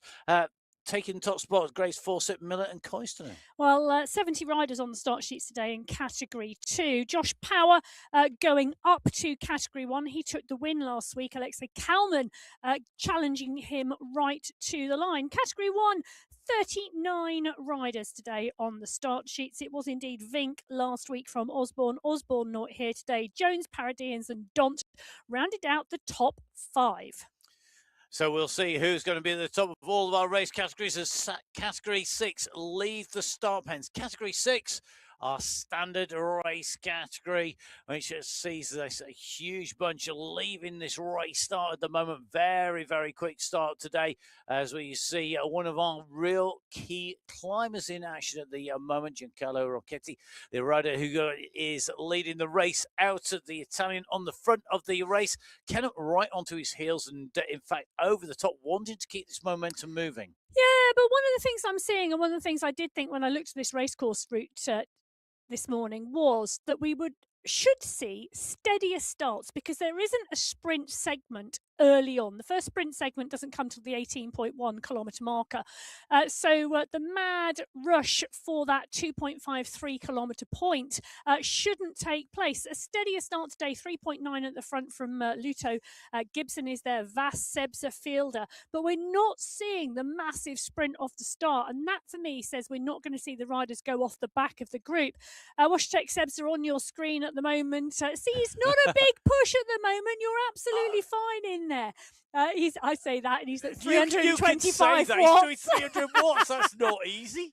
That's going hard, though. It's the Sunday Race Club. It's never easy. No, it's not. As the saying goes, there's no such thing as an easy racer. If there is, you're not in the hard enough category. So Wojciech using everything to drive on his momentum at the moment here, and get to see him in action and smiling at this station. Don't forget, if you are one of our riders, the link is in your entry email that comes from Race Control to join the Zoom call that brings you into the broadcast. Please do jump on board. get that link in there. You can be joining riders like Osmar Vaz on our screens in Category 6. Here, Osmar riding for the Brazilian squad. I still there. love that ZTBR jersey. You do. I really do. I love it. It is a superb jersey, and Osmar Vass, one of our strong riders. Quick roundup for last week. Individually, Jonathan Fager took the win ahead of Wojciech Skiski in Category 6. The KOM winner was Fager. The sprint winner in the qualifiers was Fager. As you can see, he was very, very strong, but we will see what happens today because we're going to move across to Category 5, our next set of riders to leave the pens. They are indeed. They're up, they're out. The green for go has gone, and away Category 5 roll out of the pen. And I say roll, we've got one rider on the front of the pack absolutely pushing it. The rest of them now chasing on. It's Johan Moreno at the moment. Ibrahim doing the chasing behind. Fager, who's come up from Category 6. Kendall, Milano, all in there. So's Womack. Fast and furious was the words I was searching for just before we set off on the stop. It is, I'm sorry, 300 watts is fast and furious. They're travelling at 46 kilometres an hour out at the start base. And whilst we know they can go faster, I think for me, anything other than a trundle away from the start counts as fast these days. Grant Womack here, the Ludlow Brewery Shropshire-based rider. At the moment from the UK, nicely tucked into the group. 8th top position. Is he there? 6th position, rolling around the moment back into 9th. So nicely holding the front of this race pack. Yeah, he took 5th place last week. So a really, really strong performance from Grant. That was absolutely great to see. It'll be interesting to see how he goes today here on this course. The pack are rolling strongly. You are quite correct. Buama just coming towards the front. Christian Korzanski at the front as well. Now, one of the things you can notice, the rider who's highlighted on the nearby list is the rider at the front of the pack at the moment. You can see underneath the map on the top right-hand corner of your screen, the zone bar. That gives you an indication of how hard the rider we are working, how hard the rider we are in with is working. Let me get my words in the right order. Always helpful for commentary. Did I do pointing in the studio at the wrong time? You did. You pointed at something and completely distracted me. Jonathan Fager, look at that. Category 5, congratulations. Yep, moved up from Category 6 to Category 5. He's going to be up against the riders battling for the individual win. Last week, individually, Igor Milic taking top spot. In terms of the King of the Mountains, it was Mattila taking away the overall title. Our sprint winner was the one and only Christoph Laszlo. And the team win, as we said, Level Raiders, Milic, Savic, Cadabona, and Bertrand, the riders who took the Level Raiders to the top of Category 5 as Category 4 are in the pens and waiting to go. Yes, we're in with Adam Dawson down on the start pen, waiting that green light, and the second's ticking down. The Category 4 pen full of riders. It's the largest race field today here on the Sunday Race Club Qualifier 2 in April. As away they go out of the pen. A big push on the front of the pack as they swing out of those start pens and onto the course proper. Dawson, nice position in the pack towards the front of the group, but we drop in right at the front now with Leonardo Granassi, the rider, not in the draft, out in the wind. It's not pushing. The place to be. Well, you know, it depends how you like. Nice little finish to your warm-up. So Leonardo Graziani, the rider on your screen, I'm loving the race numbers pinned in the background there. Also, with some nice casquettes there. There's a polka dot casquette. Is that a statement of intent from Leonardo today? Does this mean we're going to see him up at the front on our climbs? They're only short, they're sharp, they're punchy. They are really, they're not a sprinter's climb though. Oh, they're 1 kilometre long. I beg to disagree. I think this is the type 200, 300 but meters. I think this is the type of course where we actually do see that balance between the sprinters and the climbers. Mohammed Mukhtari on your screen at the moment. Oh, happy birthday! Oh, I thought you were going to break into song. Happy birthday to you. Happy birthday to you. I would never sing to anybody, but happy birthday, Mohammed. Happy birthday to you. Fabulous to have you spending your birthday with us on the Sunday Race Club. Oh, brilliant. You know what the statement is? Go on. You race strongly around your birthday. I'm sure I told you that rumour once upon a time that you race strongly on your birthday. So it is a cycling myth and legend. I like to think of it as a legend rather than a myth because it's more likely to be true than a myth. Although I've got to say, I do wonder, don't tell us, of course, but what was the birthday wish? Was it for a race win? Well, it could have been for something. Could have been for anything, but I don't think that's a bad thing to wish for on your birthday. Well, Dawson right in the mix towards the front of the group. They're rolling at 35 kilometres an hour at the 1.3k mark, and we've got a rider just hanging off the front at the moment. We have indeed. Let's quickly run through the individuals. Tomas Friedrich taking the win overall, the King of the Mountains winner, Ryan Giuliano. In terms of the sprints in Category 4, it was Carl Passio taking the sprint win. Category 3, though, next set of riders to go.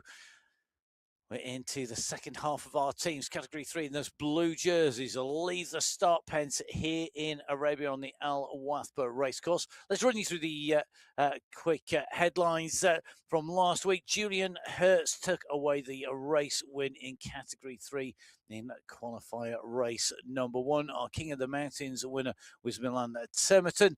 The rider taking away the sprint win overall was Yona Chatty. The teams win going to the Peak Power Racing 3 squad. Those are the headlines. Here's the in-depth news. Was that like news music? It was like you get, yeah. Okay. I'm just pausing.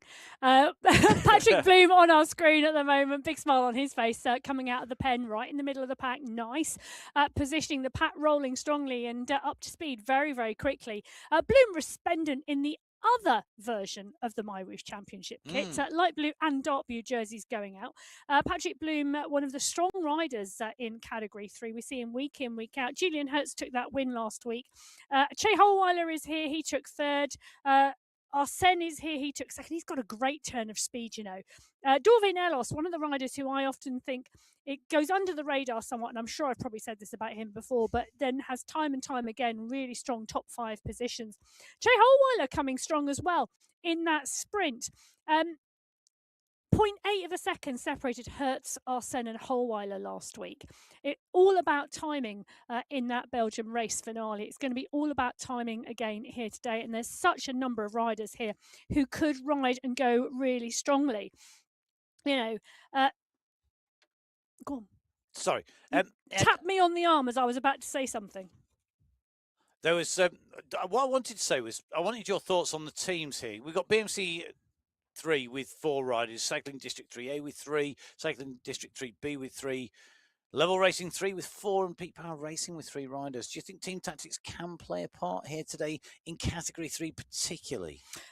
That's a really good question. I think it's all about where you're. No. I think it's all about where you're sitting in the pack rather than where you're sitting in your team, because it's volume and numbers that are going to benefit you today. It's going to happen potentially in Category 3, not necessarily in Category 2, who are away from the start. Penultimate race category. Take 2 race start here on the MyWhoosh Sunday Race Club. The one that's seen the Hitmen with 4 riders here today. Category 2 last week, as Emma said, Josh Power, the race winner overall. He's moved up. The incumbent, Alexei Kalman, the man who took 2nd place last week ahead of Nikolai Damsgaard in 3rd. In terms of the King of the Mountains winner, that went to SS of the UAE clan team ahead of his teammate Mr. X100 and Tatu Koison coming in 3rd position. In terms of the sprints, Masik Mendakowicz was on absolutely blisteringly quick form. Sprints in Category 2 last week were phenomenal. Mendakowicz from Becker from Plantero in terms of the sprint competition. Yes. Now, Olivier Simmons on your screen at the moment, well known for being a strong sprinter as well. The rider from Belgium, right towards the front of the pack. James Krasnich on the front, Lucas Johnston there as well. I think Simmons is going to have a really strong competition today in this category. And I've just taken a look through the start sheets and highlighted the riders who I think could be in the mix today. Are you sitting comfortably? Mark Santos, Simon Walter, Nicholas Becker, Rune Backen, Ross Fawcett, Stuart Miller, Daniel Mundell, Frederick Gombert, Jakob Bjorklund, Giselle Betty, Maciej Mendakowicz. Keep your eyes peeled for him. I think he'll go for a long run to the finish line. Matheus Kalman, Mikel Plantro, Nikolai Damsgaard, Nathan Guerra, Nicholas Fournier, Patrick Karlstrom. I could go on. There indeed is Patrick Karlstrom. He's got the fan blowing already because he knows this is going to be hot stuff. Hot stuff indeed. I'm quite liking the stylized black and white shot into the pain cave there as well. Old school. Artistic. Classy. Yeah. I do like a black and white shot. Let's not do the whole of the show in black and white. It'd be very difficult to commentate on. But there is a very famous snooker commentary clip out there. For those watching in black and white, the green is to the left of the blue, which is on the right hand side of the black, which is the one in the centre of your screen. There you go.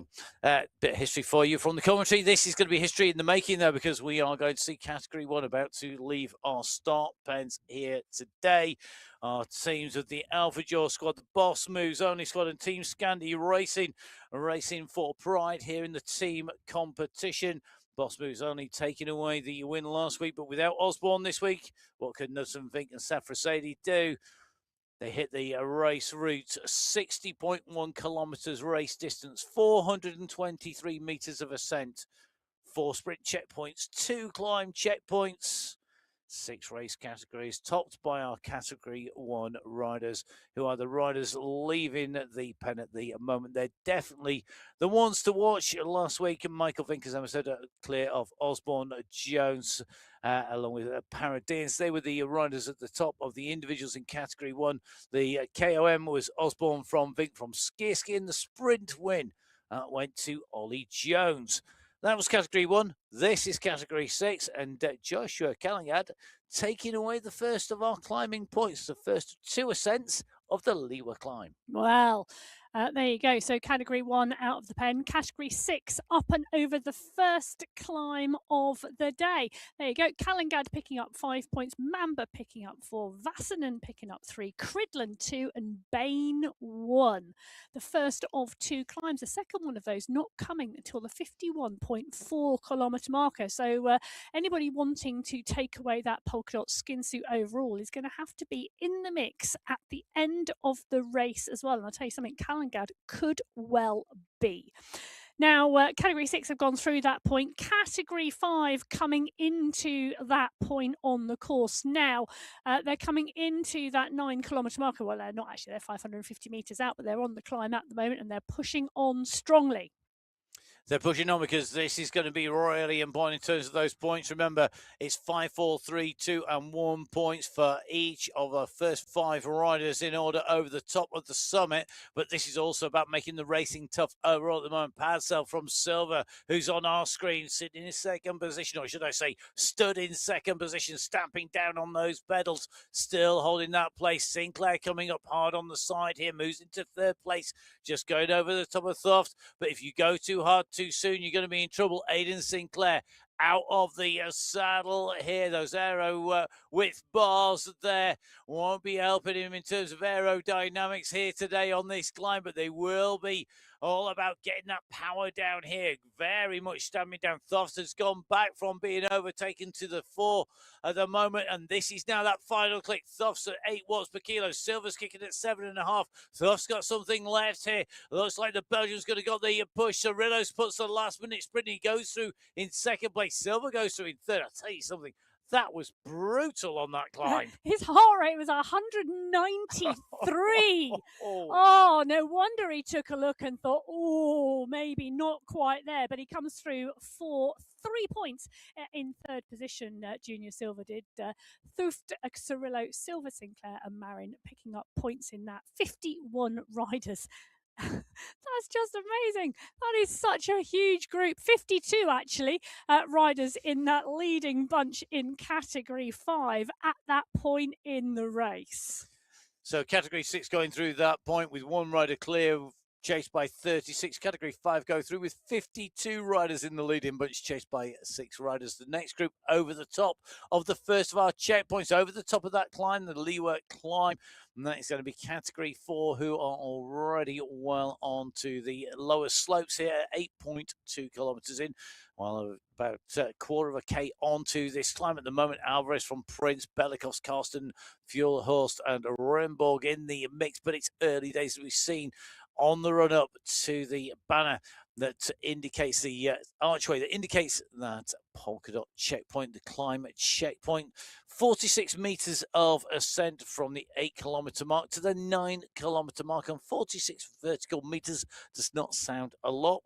The gradient of 4.6 is pretty consistent. The problem for me is everybody just races this flat out, and it's too long to go flat out from start to finish. There's got to be a degree of pacing in this. You cannot just go on your absolute limit for that long. Well, we're not talking about sprint power. We're not talking about 11, 12, 13, 14, 15, 16 watts per kilo. We're not talking about that top high end 15-second sprint power. What we're talking about is more 1 to 3 minute power. And take a look at this. We're seeing around 7, 8 watts per kilo. Cadiz has just kicked. The rest of the pack riding at around 6, 6.5 to 7. But Cadiz has kicked for the line, and he's kicked off of that 6.5 watts per kilo. The push on top is, more manageable for Cadiz. I say manageable. He's put in a really strong effort. Belikovs is there. Alvarez is there. Wood, Prince. They're all in the mix. Rinborg isn't far off the pace as well, but it's a huge, huge stretch on the Category 4 pack at that point. Indeed, the train of riders in Category 4 still making the way through underneath the banner. We've not yet reached the end of those riders going underneath the banner. We have now, and at that stage, you can see how far Daniel Cadiz has travelled. He said another 250 or so, with nearly 300 metres up the road. Cadiz in 1, Belikos in 2, Alvarez in 3, Wood in 4, and Andrade in 5, taking 5, 4, 3, 2, and 1 points respectively. Well, Category 1 there, 4.1 kilometres out of the start, and Johan Noren has pushed on strongly. There he is on your screen, dancing on those pedals.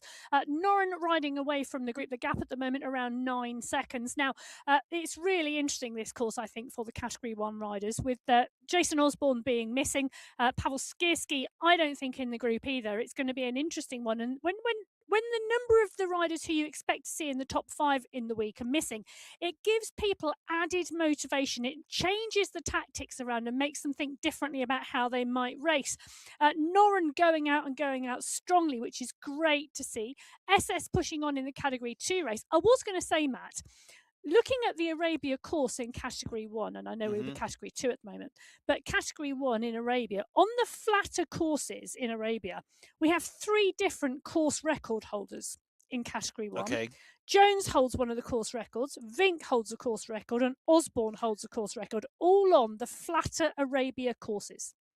Be interesting to see whether that changes and how that compares across, because I think in Category 1, because we're at the very top, you see less movement. You can only go, you basically either come into the bottom of Category 1 from Category 2, or you drop out of the bottom. You don't see anybody moving off the top of Category 1. And that means at the very summit, the very peak of cycling esports, you have these riders like Vink, like Osborne, like Jones, of course, holders, who we know have those. And when you then get a specific type of course, specific riders can do better. Now, one rider who we dropped in earlier on with was Patrick Bloom. He's here in the Category 3 race.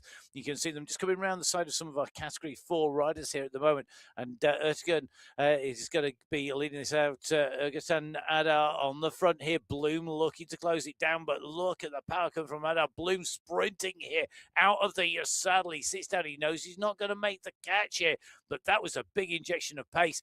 Not only has it put him into second place in that climb for the checkpoint and taking away those 4 points, the pressure on the front there has just seen them break clear a little. And interestingly, behind, it didn't string out as much. Less people were interested in chasing as much there. Than we saw in Category 4, 5 or 6. Yeah, I agree with you. So 45 riders in that leading group in Category 3.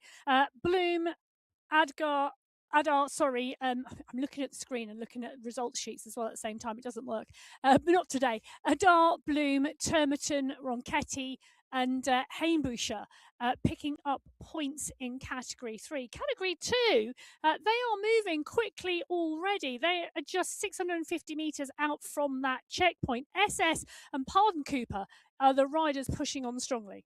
They are at the moment. No surprise to see SS on the attack on a course with lots of punches. Pardon Cooper, another rider who likes these punchy sections. Lewis, Simmons, Gillo, Yulin and Karlstrom. Not all that far behind, though.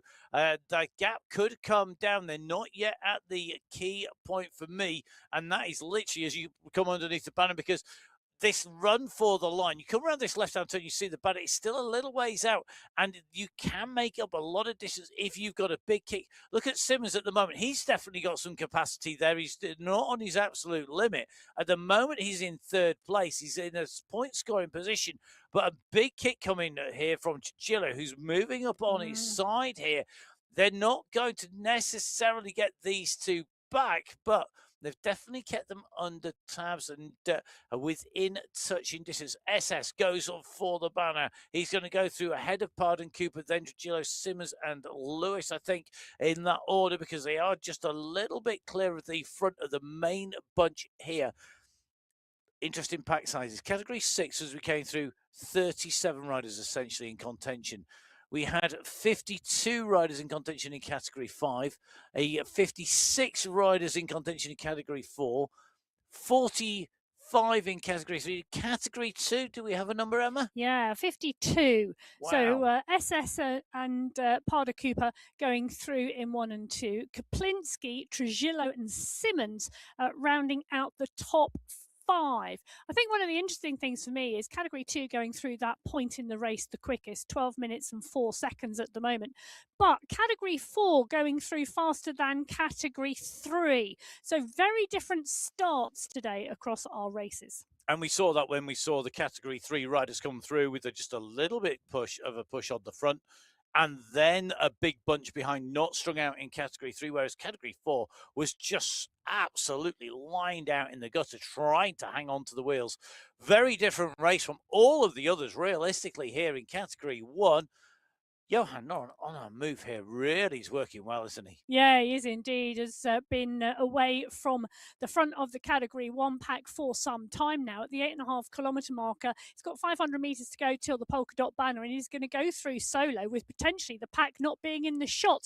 For the eagle-eyed amongst you, they were just coming around the corner behind. It's 13 seconds back, and it's Panizza and Knudsen on the front. In fact, Michael Knudsen is pushing on really strongly at the moment behind, part and parcel of that Boss Moves Only squad with Michael Vink, but Johan Noren doing the business at the moment. Really, really strong racing and riding the Farm Watts squad racer. Noren on the front, this big chasing group behind, working its way up this climb. It's a climb, so we're going in with Rit van Urk. No surprises there. We did the same in Category 2. I'm not going to ever get tired of saying we're on the climb and we see Rit van Urk on the screens. And we do indeed. The national Netherlands champion at the moment, just holding the third wheel. He's got Bjorn Andreasen, the former world champion for company. He's got the cream of Category 1 here. Noren takes the 5 points behind. It's a sprint between Dunt and Andreasen for that second place. But I think for me now, this is the key moment. This kick and push over the top here. Noren from Dunt, from Andreasen, Van Elst and Pedersen. But key moments in the race aren't necessarily on the steepest part of the climb.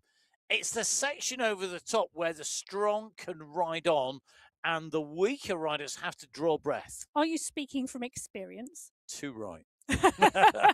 And it wasn't because I was riding off on the front, believe me. Well, up and over the top, Pedersen, Dont, Van Elst, Andreasen, Knudsen, Jones, Kaminski, they're all at the front now. Johan Noren back in the fold, but Noren is in the polka dots. The push is on though. Pedersen picking up the mantle here, still at 8.7 watts per kilo as they go into this climb.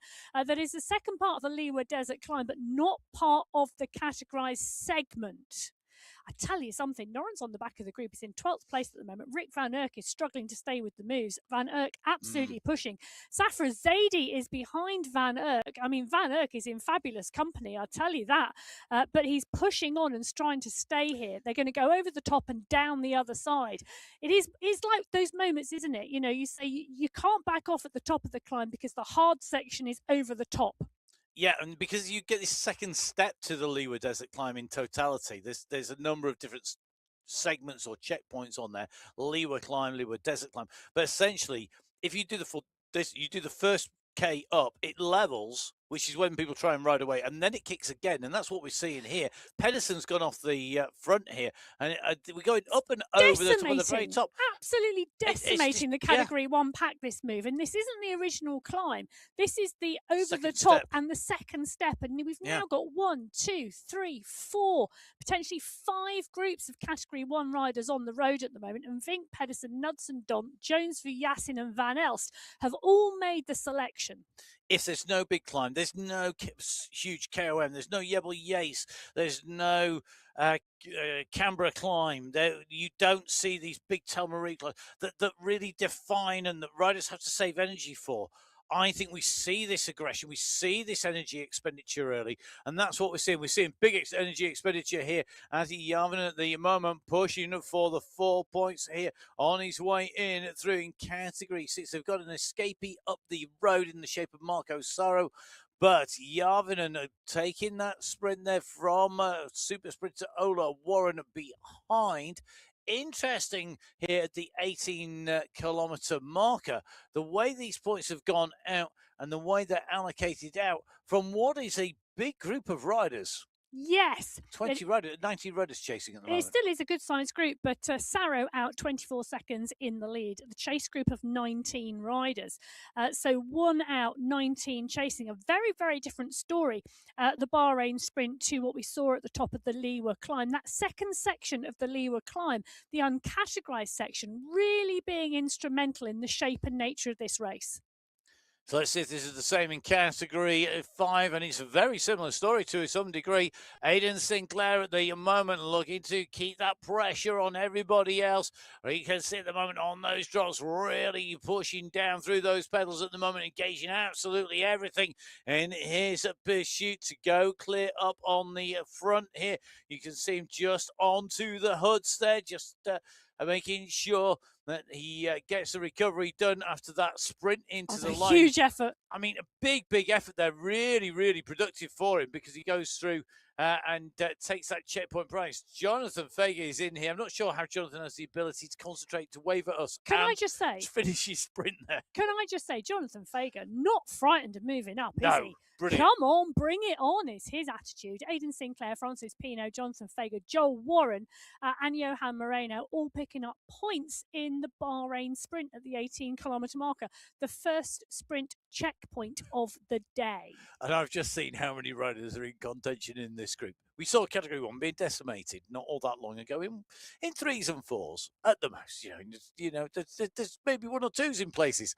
Here, 44 riders in Category 5 together as they came through that checkpoint. That is incredibly close. And I tell you something, that means that there's going to be a lot more closely fought battles further out en route. Meanwhile, let's go back to Category 1, where the leading group are on our screens. And I'm not sure we can ever describe any of this as being a peloton anymore. It's just absolutely. Do you know what all I can think? All I can think is I hope they had a really good warm-up. Oh, yeah. Can you imagine going on the start thinking, it'll be a nice steady start, it's flat on the way down, we're going to have finish my warm-up there. I'm sure somebody that started the show, so we might see a steadier start to the race. I know, I was wrong. Kaminsky, Knudsen, Don Andreasen, Noren Van Elst, Jones, Knudsen are all in this leading group. Kaminsky, Vujasin, Jones and Vink on your screens at the moment. We're dropping into those worlds. It's looking like 13 riders in this leading group at the moment.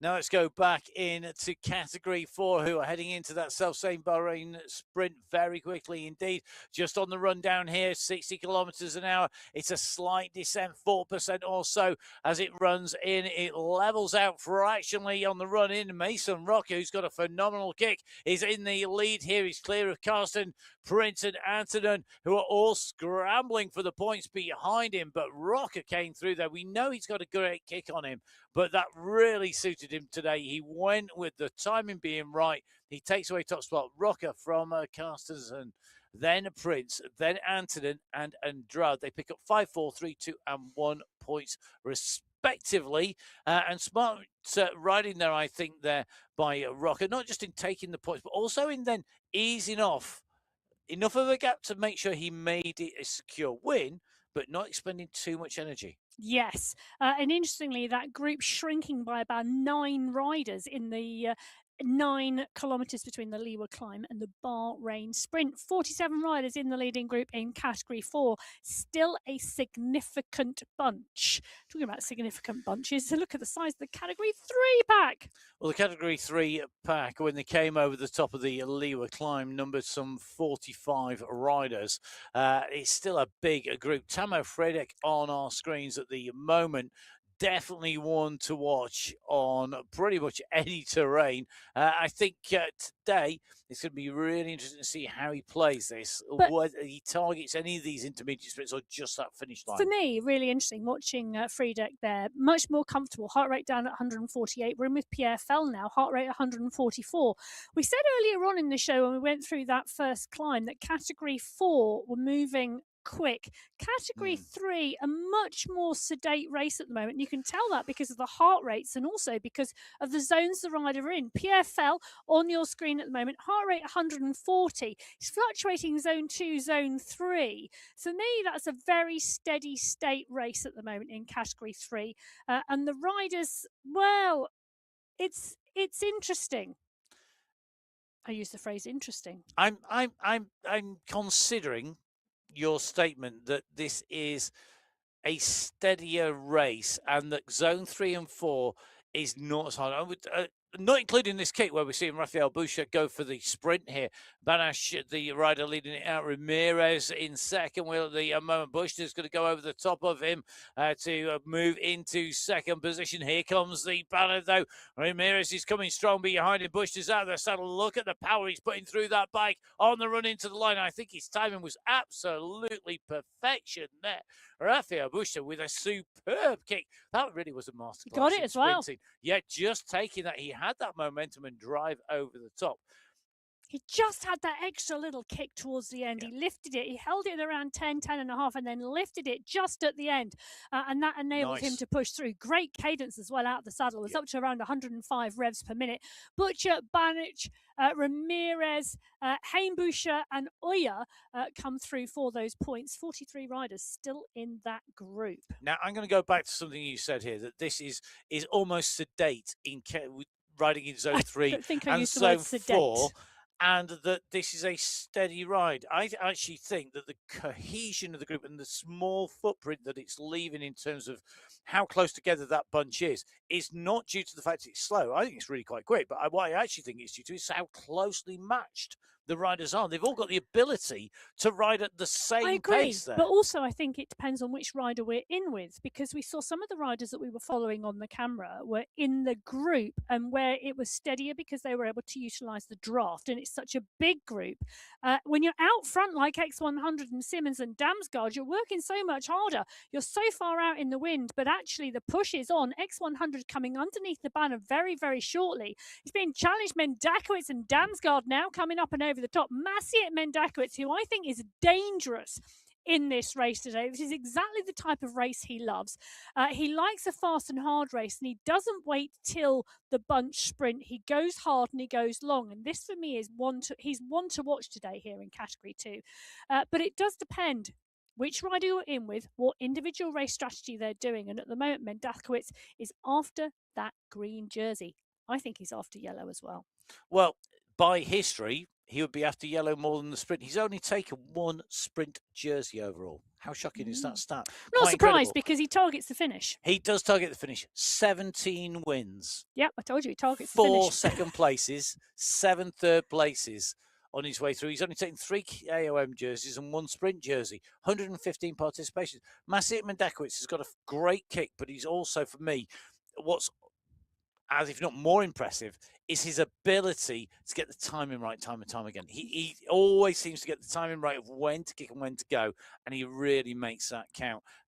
Definitely a very strong rider and a very smart rider. Ollie Jones also has a phenomenal kick, and he gets his timing right, but often a rider who leaves it much later than Mendakowicz. So 2 different types of strategies. They're coming up to the green banner right now, however, and it's Lionel Vujasin who's gone. Ruben Dont is trying to challenge him, but Vujasin, well, he got his timing right because Ruben Dont had higher power coming towards the end of the sprint, but Vujasin had gone earlier and led it out and went through and under. Category 1, Vujasin takes 5 points, Dont takes 4, Pedersen 3, Knudsen 2, Kaminski 1. That leading group now 12 riders. So the 5 riders, as mentioned by Emma, Vujasin, Dont, Pedersen, Knudsen, and Kaminski, also joined by Bjorn Andreasen, Ricardo Panizza, Michael Vink, Said Safrizadeh, Stefan Van Els, Ollie Jones, and Johan Noren. They are the select group that at this stage already are left in contention. If you're off the back of this group, unfortunately, you're not going to be battling for a top 10 position. It's not going to be happening. And I tell you, the second group on the road are a long way back. Yeah. Not even in shot at the moment. Not even on the timing screens as going through the sprint at the moment. Not yet. I think they're about 1 minute 13 behind. I can see Remy Confessions that there, 1 minute 10. So time for a little espresso, 1 minute 10 seconds. But that's how far they are back. But Vujasin now in green, Noren in the polka dots. The leading group in category 1, 12 riders at the 19-kilometre mark. So the last of our leaders, which is category 1 because of the lost to lead depends at the moment, currently at 19k. The first of our leaders, Ola Warren, who's incumbent in position 1, currently at the 23.8 kilometre marker, and on the real sort of roller coaster sections that take them from between the Bahrain sprint up and over the hills and in towards the Sheikh Zayed Mosque sprint. Sheikh Zayed Mosque sprint at 27.5 kilometres, a really tough section, probably the toughest section of this race route, in part because of the continuous ascents and rises and falls, but also because it's the windiest section, or certainly the section with the most headwind. Now, let's take a little look in at our riders. And we're going to feature more on the riders rather than in terms of the pain cave here. Different states, and you highlighted the amount of effort people sort of show on their faces depending on what category. We've got a real mix across all of our riders, and you cannot tell what category people are in by how hard they're going. No, absolutely not. Antti Järvinen on your screen on the top row with Junior Silva and Aidan Sinclair. Todd Allenjon, great to see him on our screens. Nathan Guerra, he is next to. Both, in fact, we've got a little favourite of a line of riders wearing blue today. Che Holwell had a great race last week. He's a rider who gets his timing right in a sprint. Eben Svar, I think, should be looking forward to this race today. Mohamed Mukhtari, we've already seen, birthday boy. Mikhail Kaminski, Johan Noren, Jan Yazbek. Yazbek, always for me, looks calm and considered, and you can't really see the race on his face. We've seen him in category 2 taking the wins. He's now in category 1. He, for me, is cool and calm under pressure. Matthias Van Heet and Rick Van Erck rounding out our screen. They are indeed, and Van Heet clearly got the memo about the blue with the blue bands on his shorts. Eben Svar, if he's got blue, it's in his socks because we can't see anything else. What I do think is really interesting is the way people are in and out of the saddle as well, and the movement that they have. When are they using that extra strength that they need? When are they putting that effort in? Say Safrizadeh, a rider that we've had on our screens before, always a rider that we know is very, very strong. It just depends on what else in his racing program he's on at the moment. He's going down the road here. He's got 5 seconds on the rest of the leaders in category 1, that sort of bunch behind. It isn't going to be necessarily the easiest section of race route. Well, Safrizadeh out front. Michael Vink chasing. This is really interesting because Vink is on this. Well, Vink is normally on the same squad and is on the same squad as Boss Moves Only. He's chasing his own teammate down the road. I think they're Interesting looking move. well, I think they're looking to do a bit of a breakaway on the Do you front. think they're looking to make the group smaller? Last week it was Osborne and Vink. This week is it Yeah. Vink and Safrazadi? Because I think they work well by animating the racing. The Boss Moves Only squad are not a squad who profit from others' moves. They profit from making the moves, and they are very much the instigators of action and the instigators of how the race is played out. Yeah, so Vink, Jones, Van Elst, Pedersen, Safrazadi pushing on up and over the top of the bridge here. Little gap starting to form. Panizza and Andreasen are on the wrong side of that 2 seconds. Dont now coming, though, onto the front of the group to chase, and he's putting in a big sprint kick at 9 watts per kilo to close the gap down. Let's move on to category 5. You can just see they're just coming up onto the top of this rise here at the 25.4k mark. This is the last of those real steep rises before you head down in towards the Sheikh Zayed Moss Sprint.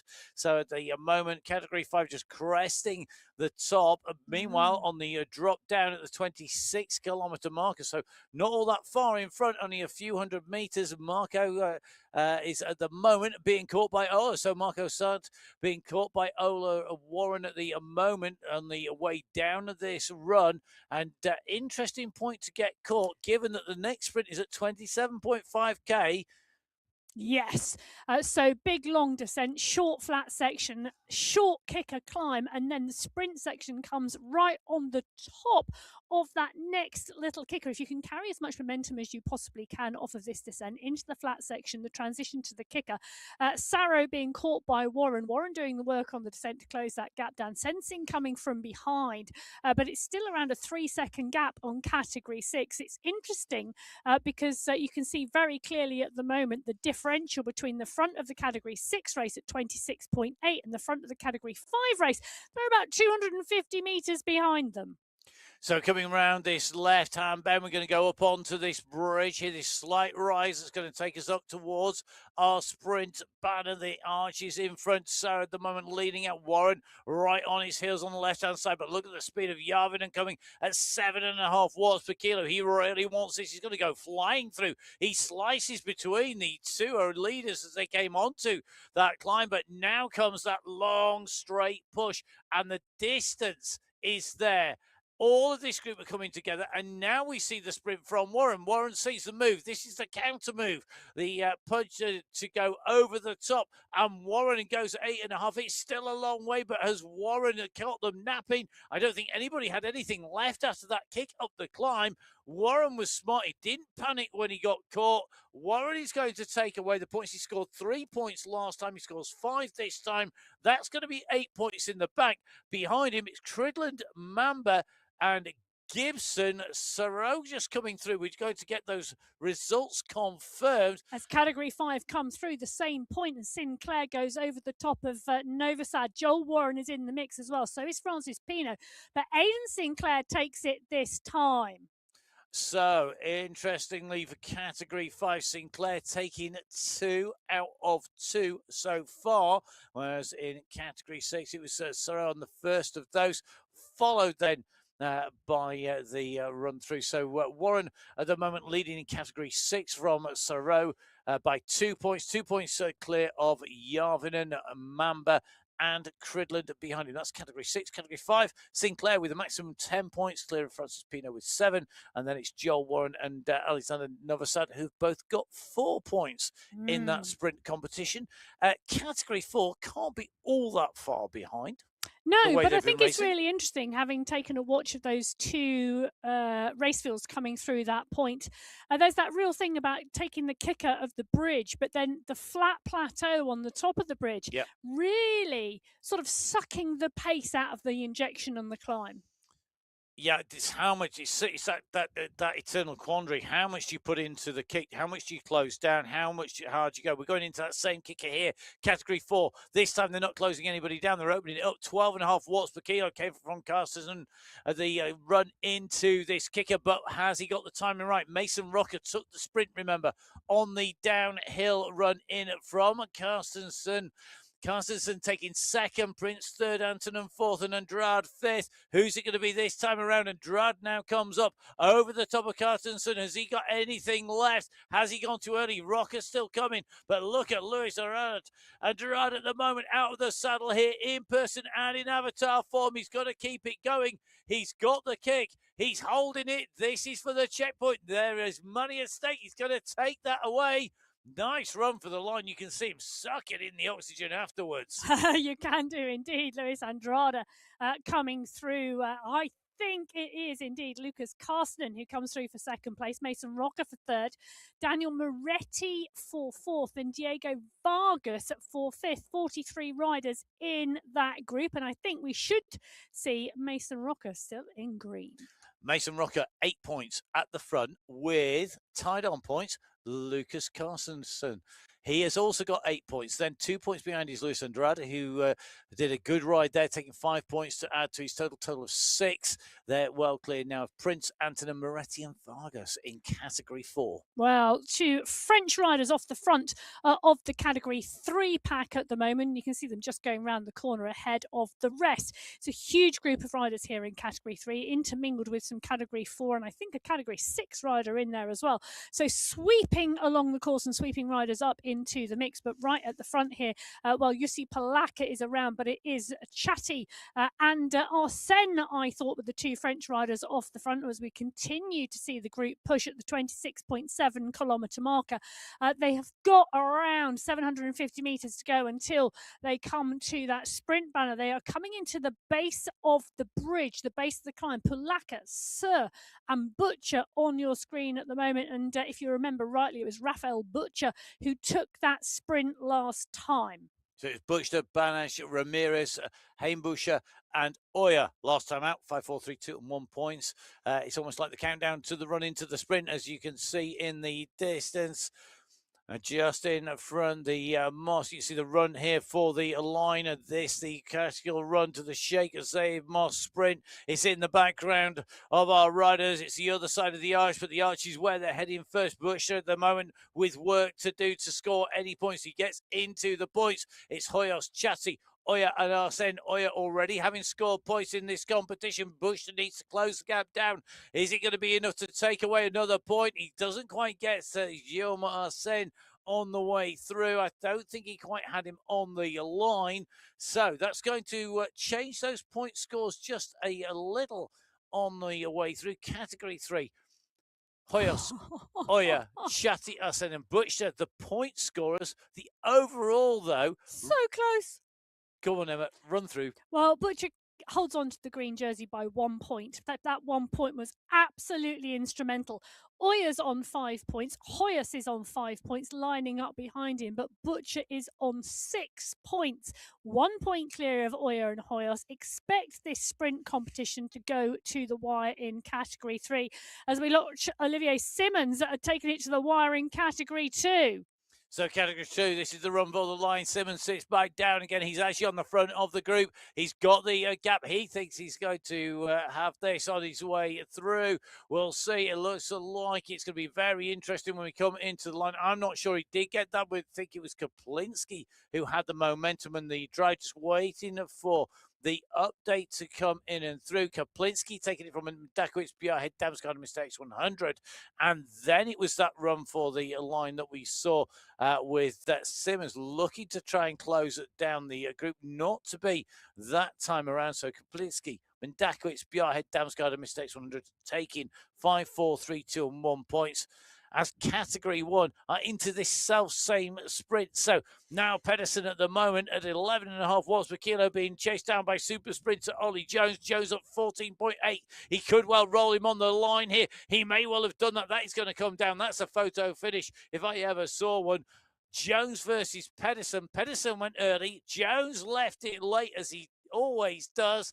The timing was close. Who is the winner, Emma? Have you got the scores? They're on our screens. Do indeed. So Ollie Jones picks up the 5 points. Look how close that was from Niall Pedersen, Stefan van Elst, Michael Vink and Syed Safrazadi pick up all of the points in that competition. That's because they are the leading group of 5 riders. They have a 20-second gap over a chasing group of 5 riders, which are Ruben Dont, Mikhail Kaminski, Bjorn Andreasen, Ricardo Panizza and Lionel Vujasin. 20 seconds separating those 2 groups of 5 riders on the road. Well, no, Pedersen may not have got the win in that sprint, but he does take the green skin suit. Category 1 at the moment is Pedersen leading the sprint competition with 7 points from Lionel Vujasin in second place with 5, tied with Ollie Jones, also on 5 points. Then it's Dont on 4, in 4th place, and Van Elst on 3. In 5th. Let's very quickly give you the Category 2 top positions. Mendekovic leading the sprint competition from Damsgaard, Kaplinski, X100 and Bjarhead after the last sprint. That's the only thing we didn't cover. Front of the race, 32.1 kilometres. The Category 5 leading pack have caught the Category 6 leading pack. Let's just remind you, this is a 60-kilometre race today. They are indeed at that 32.2 kilometre point, and I can tell you the majority of the climbing is complete. There is one more Leeward There is Desert one climb to go, more Leeward climb segment, but it is just the single segment. It has not got the top part on it, and then it is the run towards the line. But that doesn't come until the 50-kilometre marker. So for me, for the next 18K, we could well see these 2 groups stay together. Very much about what the Category 5 riders decide to do and whether the Category 4 riders catch them. But at the moment, taking a look at the top right-hand corner of the screen, Category 5 and Category 6 leading groups have got a long way ahead of that Category 4 pack. So we could see this significant group of riders, that's what I'm going to call it, stay together. I reckon there must be about 52 riders in that group. Oh, there are actually. I've just taken a look at that. I've just added up the numbers I wrote down on my piece of paper from a little while ago, and I think it pretty much matches the number of riders on the screen. Love it when it all comes together. Oh, I'm glad as a professor your maths is correct. It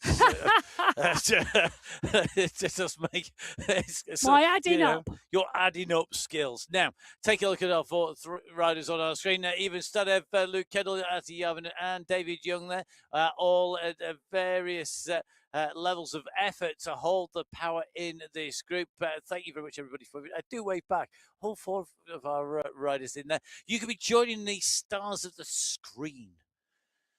On screen, if you're one of our riders, don't forget, jump on board the Zoom chat. Make sure you follow the instructions in the email that you get sent as a rider, and you can be joining them. Good to see you, all 4 of our riders here. All about now making sure that they conserve energy when they need to, expend it when it is wise. And I tell you something, if you are down at the Carlargo World and the MyWhoosh booth, you can watch us on SRC because it's currently streaming live there.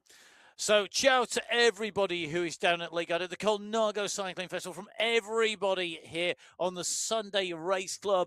I hope you're enjoying it. If you are down at Garda, go down, visit the booth, jump on board, get yourselves on MyWhoosh. You've got some great challenges in person, some micro challenges with the chance to win some great goodies as well. If you're not there this week, don't forget you can go to Amstel next weekend and take part in that. Buamer at the moment, well, he is busy on the Sunday race. No going off to foreign climbs for him. He is at the moment just trying to keep himself cool on the way through, and not the easiest of things, I suspect, at the moment. Boo, at the minute, tucked into this group, one of our Category 5 riders who have caught the Category 6 leaders. Make sure you're with Boo. You're jumping on board the Sunday Race Club next week. You can download the app on iOS, on Android, or on Windows. It was always great to see new riders on the Sunday Race Club coming and having a go. And don't forget, of course, with the news out this week of the start of the Cycling Esports League coming up very shortly for Season 3, if I remember correctly, in the Cycling Esports League. Don't forget, of course, very busy week on MyWhoosh, in the world of MyWhoosh this week. Because we've got our current new launch, that is the 5.7.0 out there. So make sure that you jump on board with that. Don't forget, of course, we've got the Apex Racing on Wednesday as well. And that's going to be happening. We would love to see you in person at Garda, or of course at the Amstel Gold Race. And there is rumours there may well be a world expansion. So if you're one of our riders who wants to ride every road on MyWhoosh, let us know if you've done every road really so far. I'd be very impressed if you have. Then do let us know because we've got potential world expansion out there. I can't tell you any more than that. I'll tell you, I've raced on the recent World Edition, the Montreal course. Absolutely brilliant. Junior Silver, who we were in with previously before in Category 5, pushing on again towards the sprints.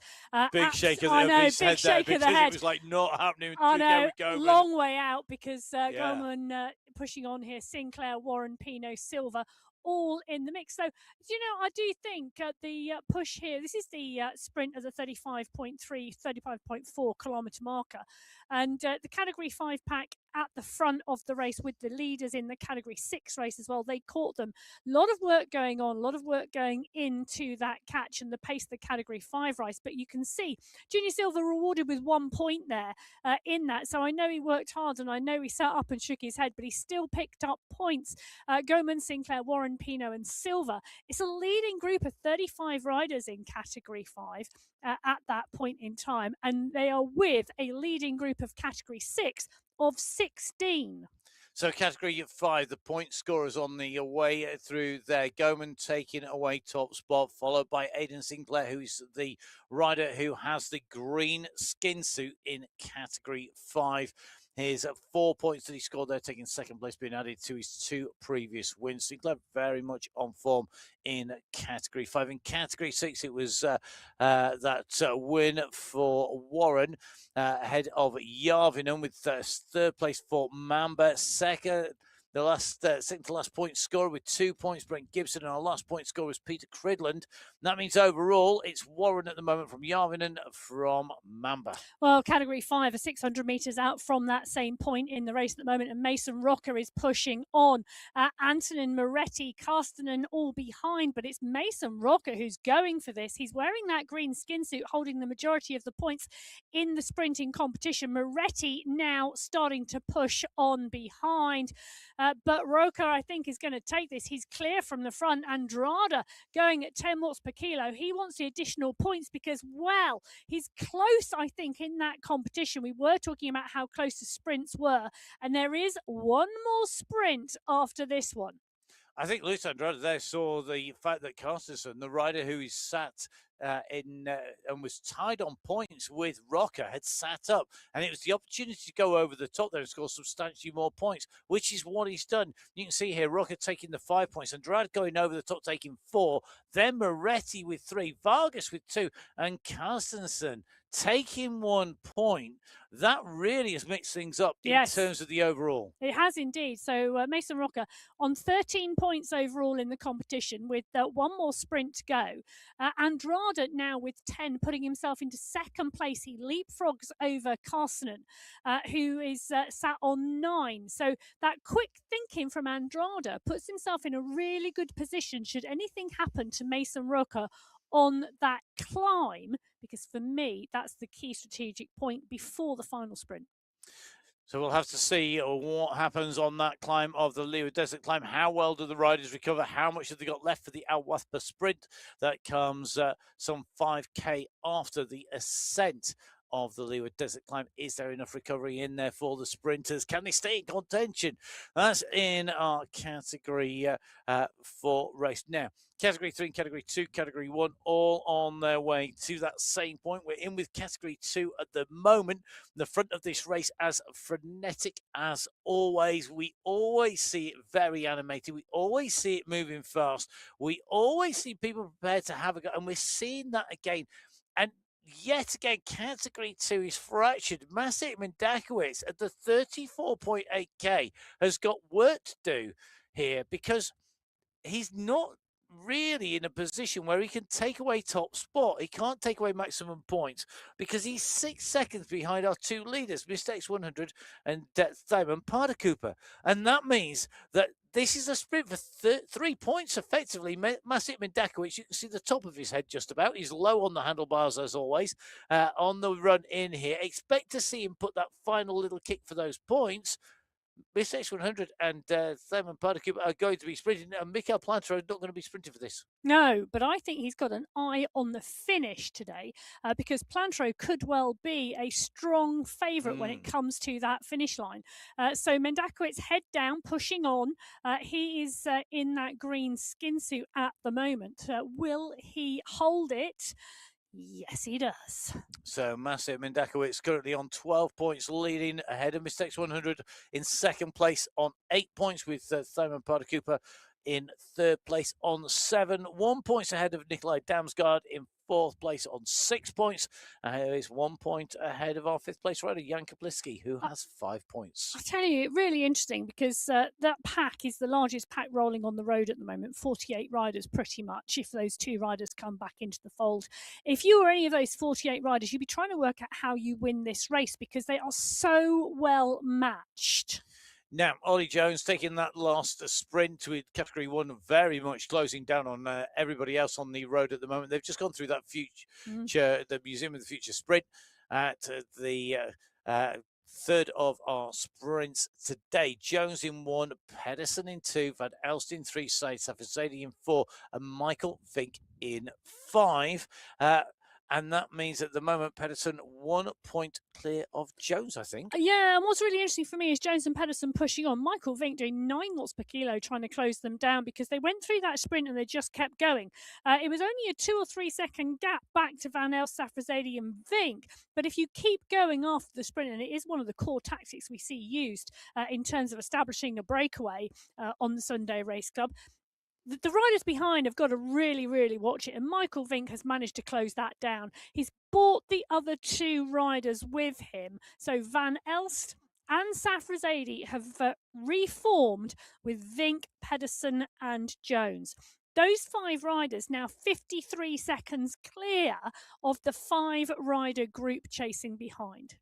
Let's just do a little bit of tidying up at the Museum of the Future sprint. The one group that we didn't cover coming over the line there was Category 3, with Jaume Arsène coming through to take 5 points in the lead ahead of Milan Timmerton, who was in second place, Sergio Hoyos in third, Henrik Oy in fourth, Santiago Ramirez in fifth. Overall, that means Hoyos leading the sprint competition with 1 sprint to go. Yeah, Michael Vink not content with closing the gap down to Jones and Pedersen, but pushing on now and putting in a huge attack at just shy of 10 watts per kilo.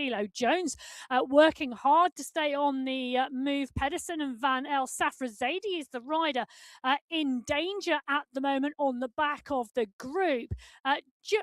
Michael Vink is working out how to break this group. I mean, you'd sort of think 5 riders clear a 5-rider group at 37k into a 60k race. They'd be content to sit with this group for at least a short period of time.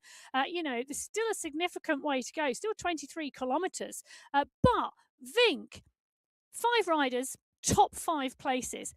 Vink adamant he's not taking them with him. He wants to go on his own. Ollie Jones, 11.5 watts per kilo. Pedersen, 12 to get back on the wheel. And the danger that he's got here is the rider I think he wants to shed here is Ollie Jones. This is the real key rider for me that Vink needs to shed. He's not going to do that. He wants to shed Jones. He wants to drop Jones off because he knows the danger of Jones' sprint. Pedersen can sprint. Yes, he's got the sprint jersey. But Jones, for me, is the bigger challenger at the end of this race. But what's happening? Said Safrazadi's been dropped off the back his teammate, and he's the one who's having to chase on. Well, he's dropping the wrong man. You see, it's interesting, isn't it? Because I'd argue we've got some very different strategies here. Pedersen, for me, can go longer and hold a lower level sprint for longer. He's a 1k sprinter. He's not got the top end kick of the 16 watts per kilo of Ollie Jones, but he can hold that really high power, and we've seen him do it for a kilometre. For me, that's actually more of a danger potentially to Michael Vink, because if Jones can stay with them whilst Pedersen is holding that pace and Vink is with them, Jones can kick off the top, and I don't know whether Michael Vink can. No, and Pedersen's power, he's got to be thinking, I could do this in the finish because it's a 5K drag to the finish. Vink's thinking, that's going to suit me. Another big kick here. Say Safrazadi 13 watts per kilo. Yeah, there's massive kicks going in time and time again, looking to break this up. And here's the opportunity. They're going to be making their way up onto the back of the next group of riders. Each and every time you're on the front, you're cutting through the wind. You then see a group. There's the opportunity to then go through, as we just see the rejoin once again. At the back of this group, you're seeing the riders being distanced, being able to get back on, but the person who's really activating this is Vink. He has in his sights the Category 2 main bunch. Guerra at the moment, sitting at the back of that bunch, is going to feel the draft of the express train coming through. This is so dangerous for this group of 5 because I think Vink will attack now through this group. He'll take the draft through the group and actually propel himself to the front and out the other side. We've seen him do it before. The others have got to really watch what's going on because it gets messy. You've got 48 riders in that leading group in Category 2. This is a time of confusion where you need to pay really close attention. And there you go. Michael Vink has gone at 10 watts per kilo. He's absolutely doing what we said. He's going to run onto the back of the group. You're going to see his numbers go into the green, into the draft, and he's going to utilise that group. Olivier Simmons and Jakob Bjorklund are in that group watching this play out. Ollie Jones, he's watching it. He's paying attention. He's right there. And this is what the Category 1 are trying to do. They're trying to slingshot themselves through. That same technique of when you go to the moon, you go into the moon, you use the speed around the moon, the gravitational force to slingshot you out the other side. Here, you're using the draft of the Category 2 riders as a Category 1 rider to come through and accelerate through and see if you can leave somebody behind. It's not worked, though. You've got the riders coming back together again in Category 1, and Category 2 are holding them at the moment. They are indeed. What a move. Category 2 and Category 1, the leading groups are together, but X100 is sneakily down the road by about, I would say, 120 metres. He's off the front. It's around, what is that? 12 seconds? 12 seconds, yeah, at the moment. And that little gap that he's got, for me, that's classic Mistakes 100. Go long, go hard and go long and see if you can get enough time gap. I think for me, where none of these slopes are too steep for him. I think there's a gradient where Mistakes 100 hits that gradient and then he starts to pay the price of being a real good time trial paced rider rather than an explosive rider. And that happens at a certain percentage gradient. And I think what we're going to see today, he's got the ability to keep pushing. What he's got to be careful of, I think what plays against him is the size of that group on the left of your screen, plus the Category 1 riders in there driving it along. And we're seeing another push by Vink on the front as they make their way to a big group, I think, of Category 3 riders that they're coming onto the heels of here. And look another at this. slingshot move. It is indeed another slingshot move and another big kick from Syed Safrazadi to try and go with it. He's at 10.5 watts per kilo behind. Michael Vink is accelerating through the group. Ollie Jones and Noel Pedersen all close. Look at that. The riders coming out and take a look at that. We've got a Category 2 rider. That's X100 in the mix. They've just gone past him as well. He had, as we said, a gap on the Category 2 bunch. James Krasnich has managed to hang in there as well. Great riding, great watching from him. So is Tatu Koinstonen. We've seen the leaders in Category 1, the leaders in Category 2, and the leaders in Category 3 all come together. A massive, massive group. And now they've got to work out what strategy they use and how the race fields, well, whether they stay together and settle or whether they really try and pull this apart.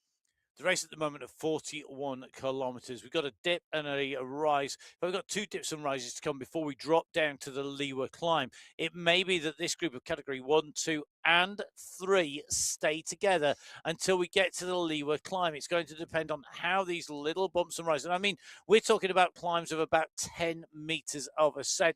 Stay together. Vink on the attack, left-hand side of your screen, pushing down 10 watts per kilo. Again, looking to accelerate. He's got Gio Marcin and Milan Termerton of Category 3 in front.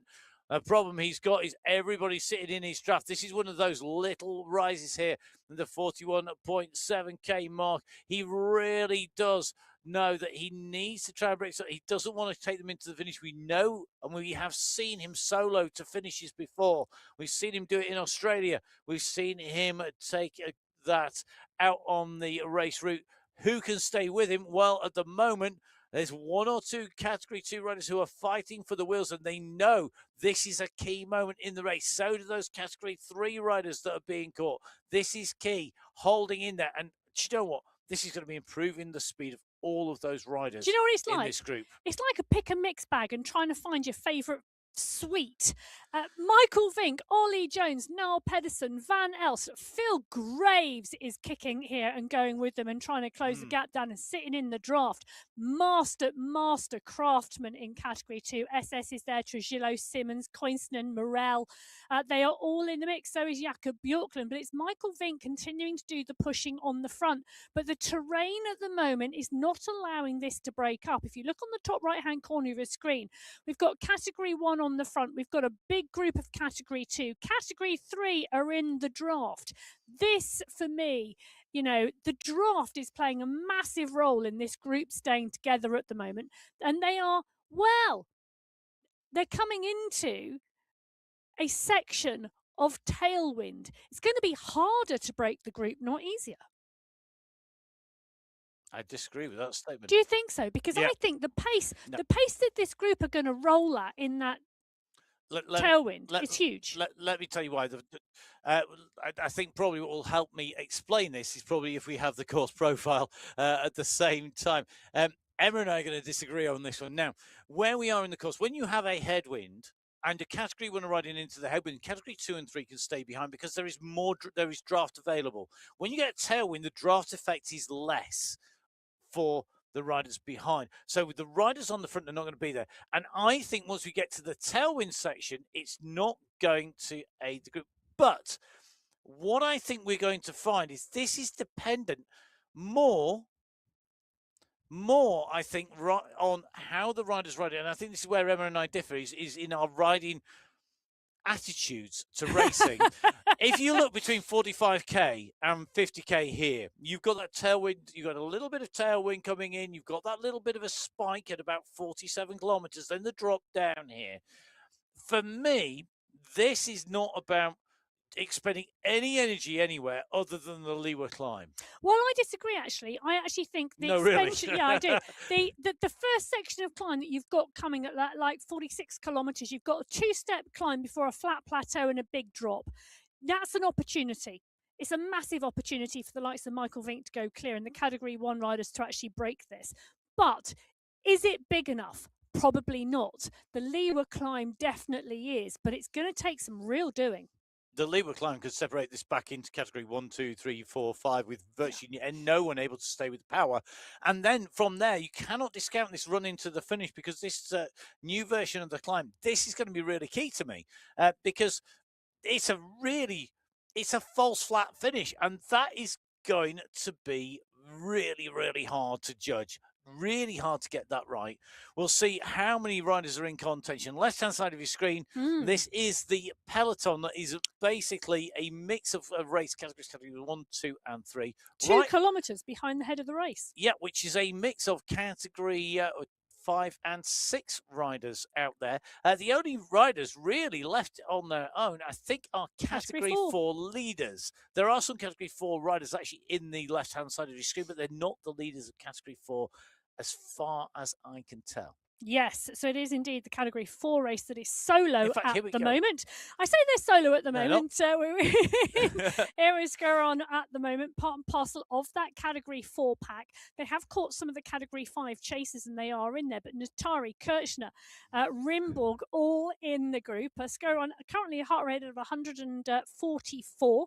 Zone 3 at the moment in the group and seeming to be enjoying the racing. He's enjoying the racing. That's the whole point. You meant to some point enjoy it somewhere on the lights. Doing a great job here. Nicely tucked into this group. In contention, battling it out in the main pack. Right-hand side of your screen, though, is the very front of the race. Josh Lipka on a course that could well suit him with a rider who is battling out in the early stages of this race, Fabio Hulhurst, who is the rider he's with. This duo at the moment look to be about I reckon in about 30 seconds or so clear. 350 It's metres, yo-yoing up and down a little bit because of the terrain. They're just going over this slight little rise here. I'm just taking a little bit of a chip. They're absolutely flying at the moment. They're ascending here at 24 kilometres an hour at the 5% slope. Yes. Now, here we go again. Michael Vink on the front. Deja vu. Repeating, we're on a cycle here, and it's a cycle of Vink attacks. Now, Pedersen, Ollie Jones also with him. Those two paying such close attention to his wheel. Van Elst and Safra Zaidi in the mix as well. Ollie Jones starting to move on. Van Elst coming to the fore. They're rolling and taking turns, but breaking the group, that's a big question because the group behind Category 2 as well. And there's a Category 2 rider in the mix there. Now, we are running around on laps, and I think what's happening is we're actually catching some lapped riders on the way in and through as well, which is making things even more confusing for the riders as they're being caught and pushed back down through the group. So we're actually we've got so many riders on course now. We're catching riders. I think what we're going to find this next rise, we've just seen the big push up here. We're going to see it again here, but this next riser here, this is that spike that runs you down. You go up and then run off the other side, and then it drops you down to the descent of the Liwa Desert climb. So you do go down into the Liwa climb. This is a spike. This is the opportunity on the left-hand side of your screen for Category 1 to break this before the descent. If they don't do it on the descent, it's not going to happen. I'm just saying wow, because on the right-hand side of your screen is the chase group of 5 riders in the Category 1 race, and they're over a kilometre behind the riders on the left-hand side of your screen, which is the leading group of 5, and the attacks just keep coming.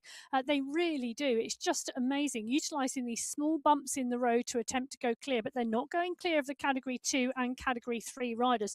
The group is stretching, and the Category 3 riders are the ones who are really getting dropped off the back of the group, but positioning for those Category 3 riders absolutely key. You can see a big bunch of them sort of just at the back of the top third of the group, positioning themselves to get as much draft as possible and riding a really, really smart race and not being drawn into anything that's going on in the front of that group.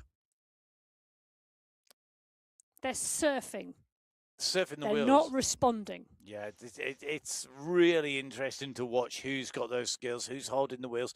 Just seeing the Category 6 rider, Brett Sensing, being passed by this big mass of riders on the section. Of course, he set off in that leading group. He's actually on a different section. Remember, this course utilizes a lot of the roads in and around the Arabia world. So we do use some of these sections, of course, more than once in the race, 2-3 times on the way through to link the loops together. And that means that we are catching riders who are, if it was a lap, would be laps down.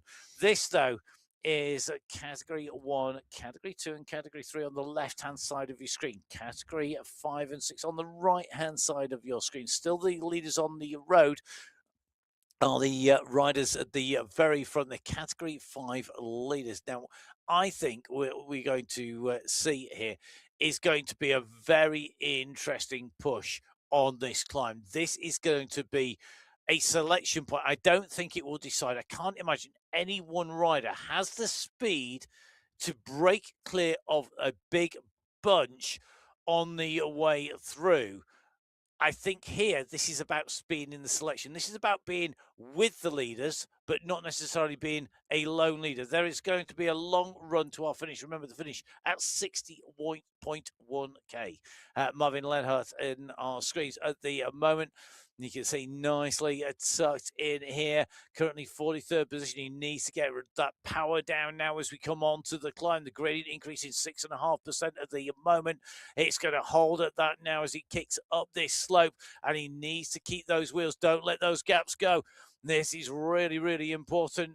The Category 5 rider in the pack here, just working his way in these wheels. And I tell you something, Category 5 at the moment, we're at 50.8k to go. We're still nearly 10k from the finish, and this is a big selection point. One or two of these riders now in all of our race categories being distanced, they've held on for so long.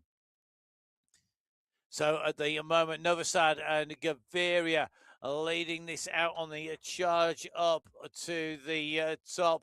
Let's see how this is going to roll here as they come sprinting up towards the second of our checkpoints. We've got Thuft, who is the polka dot jersey holder at the moment in that Category 5 race. Category 5 race now to the fore. You can see top right-hand side of your screen, the Category 6 riders who are holding the group have now gone to the back. They can't hold the pace of the Category 5 riders, and the Category 5 leaders now on the leeward desert climb number 2, looking to open up the gaps as they come through. This is going to be a key. Thuft in that polka dot skin suit is going to make that his.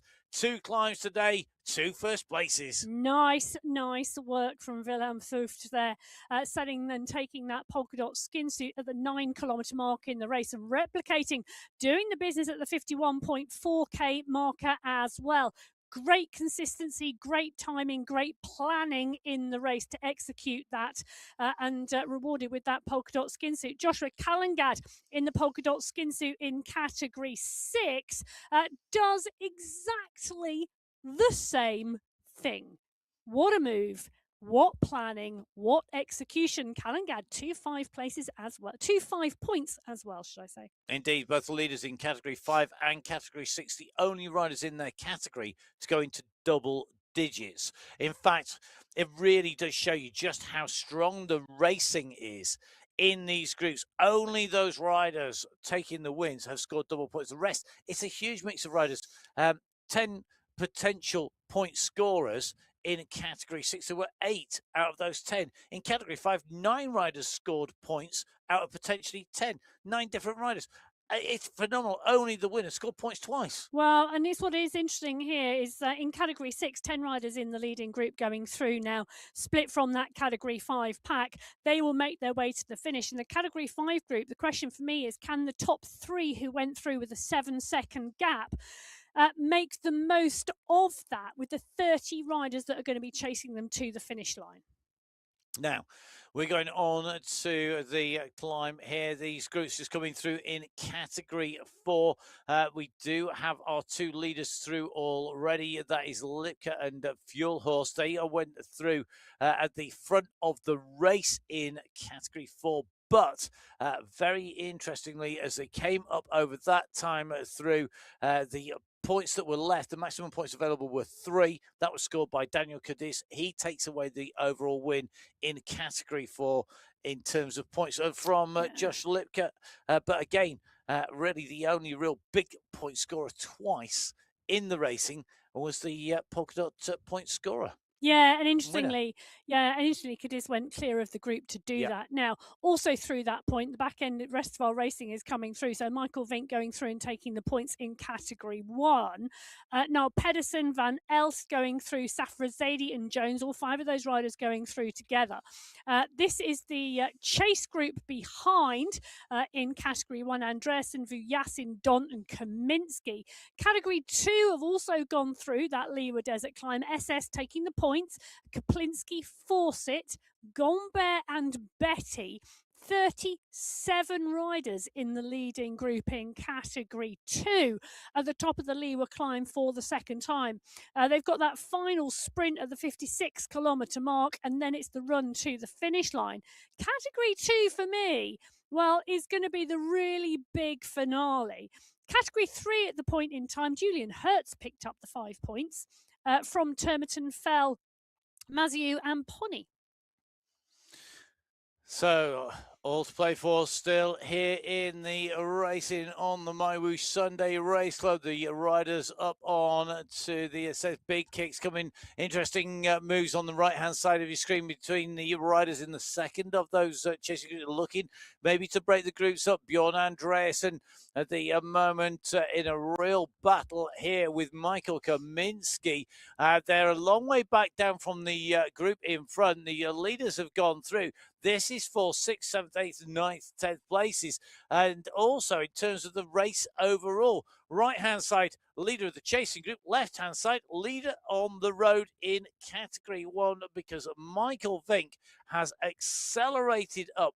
Vink going over the top of the climb in first place as he went up over the top of the leeward desert climb.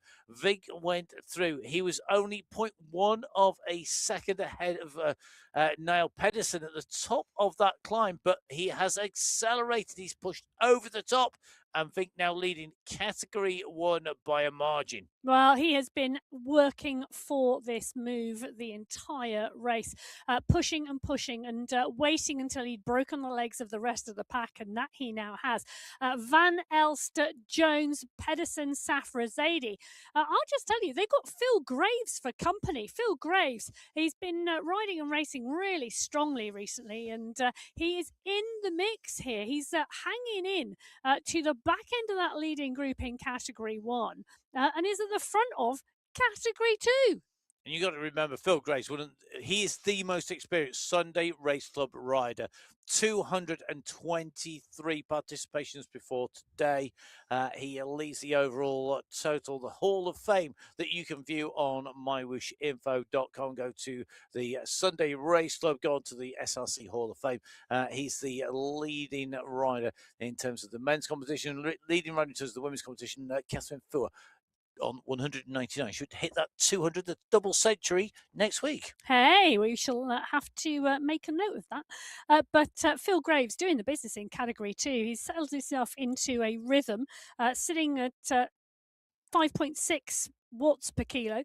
He's got the Category 4 pack ahead, really and that's a really strong strong target, isn't it, in terms of the motivation, the fact that there are other riders out on the road ahead of you, and you're able to close them down really does give you that motivation to drive, that motivation to push. And at the moment, Graves working brilliantly in the Category 2 race. I'm looking at that thinking that's around 22 seconds back to the chasers. This is a great move at the 54, coming up for 55 kilometre marker. He's going to have 5k to go. I'll tell you something, this is some seriously tactical skills being shown by a man who's been a professional triathlete, where it's less about the draft and more about the individual effort at the moment. He's using the rest of the riders in the draft to great effect here.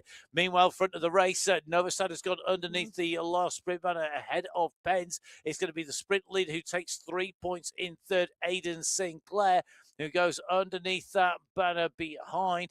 We saw Sinclair sprinting his way in and through, but at the moment as they go through the very last of our sprint banners at that 56 kilometre marker, very, very interesting fight indeed here in that Category 5 race. Sinclair taking the points competition, but now is the run for the finish. Well, can Alexander Novosad stay clear? He's 13 seconds up at the moment on Pens and Sinclair, but Sinclair continuing to push, continue to drive. Novosad holding a strong pace and a strong rhythm at the moment. The chase group, 28 riders. There's still a number of riders in there who could finish strongly.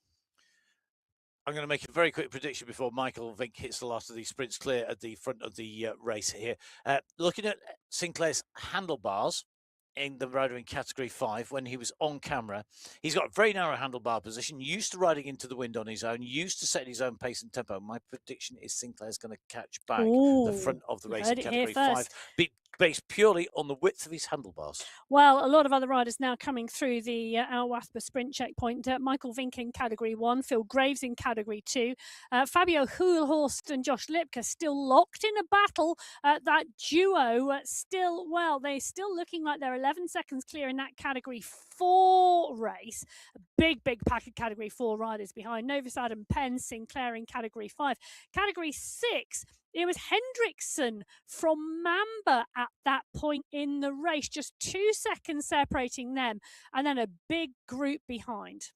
Let's just quickly round off the sprints in Category 4. So Mason Rocker, who did score 1 point in that final sprint, staying clear of Luis Andrade. We saw earlier on that Andrade had overtaken Carstensen. He extended that lead in that final sprint with Carstensen, not scoring any points in the Al Wathba sprint. So Rocker from Andrade from Carstensen, then Moretti and Hjorhorst in Category 4 in the sprint competition. Category 5 sprint competition, Sinclair from Pino from Novosad.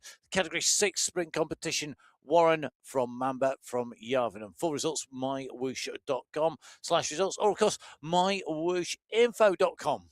Well, category 2, it was Phil Graves who went through that point for the 5 points. And you can see 30 seconds now his lead. X100, Parda Cooper, Damsgaard, Simmons going through and picking up the points behind, part and parcel of that category 2 pack. But, as we said, 30 seconds the gap now to Phil Graves, 34 riders chasing. And in terms of the sprint competition, Massey and Mendakowicz and Mr. X100 tied at the end of the competition, 12 points apiece, ahead of Pardon Cooper on 10 points in the sprints in category 2. Front of the race, the pursuit is on. Aidan Sinclair and Junior Pence are pursuing Alexander Novasak, and Novasak proved me wrong here today. Can he hold off the riders behind? This is a long, long run now in. And I think for me, this is going to be very, very testing into our finish. This is the slight leveling that we get before we go into that last drag in. I tell you something, 58.7k in the legs. A lot of racing in here. This, for me, is going to be about who's got anything left. Another side at the moment, looking like he's definitely going to prove me right. He's continuing to push it. 5.5 watts per kilo. Surely he can't keep that up to the finish. This is a massive, massive effort to maximise that gap. The finish arch it's not quite inside. That little kink in the road is enough to just keep it out of sight. But once he comes around that, he's going to see that, and that's going to be added motivation. Yeah, it is indeed. He's got around 850 metres to go now. That heart rate is ticking, and it really is. It must be right to the wire. Alexander Novosad went clear of the Category 5 race field. He had 11 seconds. He had 12 seconds. He had 13 seconds. He's now got 16 seconds on the group. This duo are giving chase, Pence and Sinclair, but they're not going to catch Novosad. He's done a phenomenal job, but after that final sprint checkpoint, the final 4 kilometres, time trialling away from the rest of the pack. Junior Silva, we've seen some great racing from him today, leading the group 9 seconds back. But today in Category 5, it is all about Alexander Novosad. He has done a phenomenal job today to stay clear. The UCI banner is ahead of him. He's in Category 5. He's leading the charge. He is going to finish the race at the top of the tree today. 60 kilometres of racing in Qualifier 2 on the MyWhoosh Sunday Race Club. There's a round of applause from my co-commentator next to me as Novosad goes towards and under the banner to take the win on the MyWhoosh Sunday Race Club. Well, Pence and Sinclair are battling out for 2 and 3. We're going to go in with Aidan Sinclair. He's going to put a big kick in. He gets up and out the saddle, but Junior Pence has gone earlier. He's got the run on Sinclair. Sinclair has done a lot of work today. That is one spent racer, but 3rd place for Aidan Sinclair today. Alexander Novosad taking away top spot, taking away his first win on the Sunday Race Club. It's not going to be a first win for Michael Vink. It's not. He's had 2 wins already this year. This is going to be Vink's 3rd win of 2026 on the MyWhoosh Sunday Race Club. He's got around 150 metres to go. He's got Phil Graves on his wheel, the leader in Category 2. These two are going to come through under the line together. Vink is going to take his 3rd win this year on the Sunday Race Club Category 1. He's back to business. Phil Graves takes the win in Category 2. Well, both of them go into yellow. This is the sprint for Category 6. Stanev and Vasanen, the leader in Category 4, is coming through thick and fast behind as well. We've got Lipka and Hulhurst going into every single race finishing here. Marcel Malus came through to catch in Category 4. What a finale. And this is Category 3. Julian Hertz, Che Holwell, Pierre Fell, Arsène Pony are all in the mix. Julian Hertz has got the jump, though, at 9 watts per kilo. Che Holweiler is trying to come up, but Hertz, I think, is going to take it from Holweiler and Arsène. Whoa, what a move in Category 3 as well. Absolutely phenomenal run into the line by the riders across all of our race categories so far. All the riders coming in together, catching each other on the way in and through here on the MyWhoosh Sunday Race Club. Some brilliant action here today. Let's get you the overall results. As they stand at the moment, they're literally live as they come in through and over the line. Vink from Pedersen, Jones, Van Els, and Safrazedi, the top 5 in Category 1. You can see Graves from X100, Kaplinsky, Guerra, and Coiston, the top 5 in Category 2. A real interesting finish. Everybody coming together there across so many race categories coming in and through. And real differences here. Michael Vink coming in through. He takes away his 55th win. Here today on the Sunday Race Club. Phil Graves, another experienced rider, 19 wins on the Sunday Race Club. You compare that to Novi Sad, his first race win. The rider who we saw coming across the line first in Category 5. A real battle. I mean, it's such a flat course. There's so many opportunities to draft. There's so many sections where it pays off. In some ways, it was inevitable this race would come together. But it did it in space today. It did, didn't it? And you can see there at the moment, it's the majority of Category 2 riders that round out the top 20. We're waiting for those groups in Category 1 to come through and over the line. They will do very, very shortly, but we do know it had gone out to over a minute. We are going to run through the category results in some more detail for you. So our riders up and through the finish at the very front of the racing. It's been amazing to see some of these race finishes, Emma, here on the MyWhoosh Sunday Race Club on qualifier race at number 2. We've seen such a battle in categories 1 right the way through to category 6 here.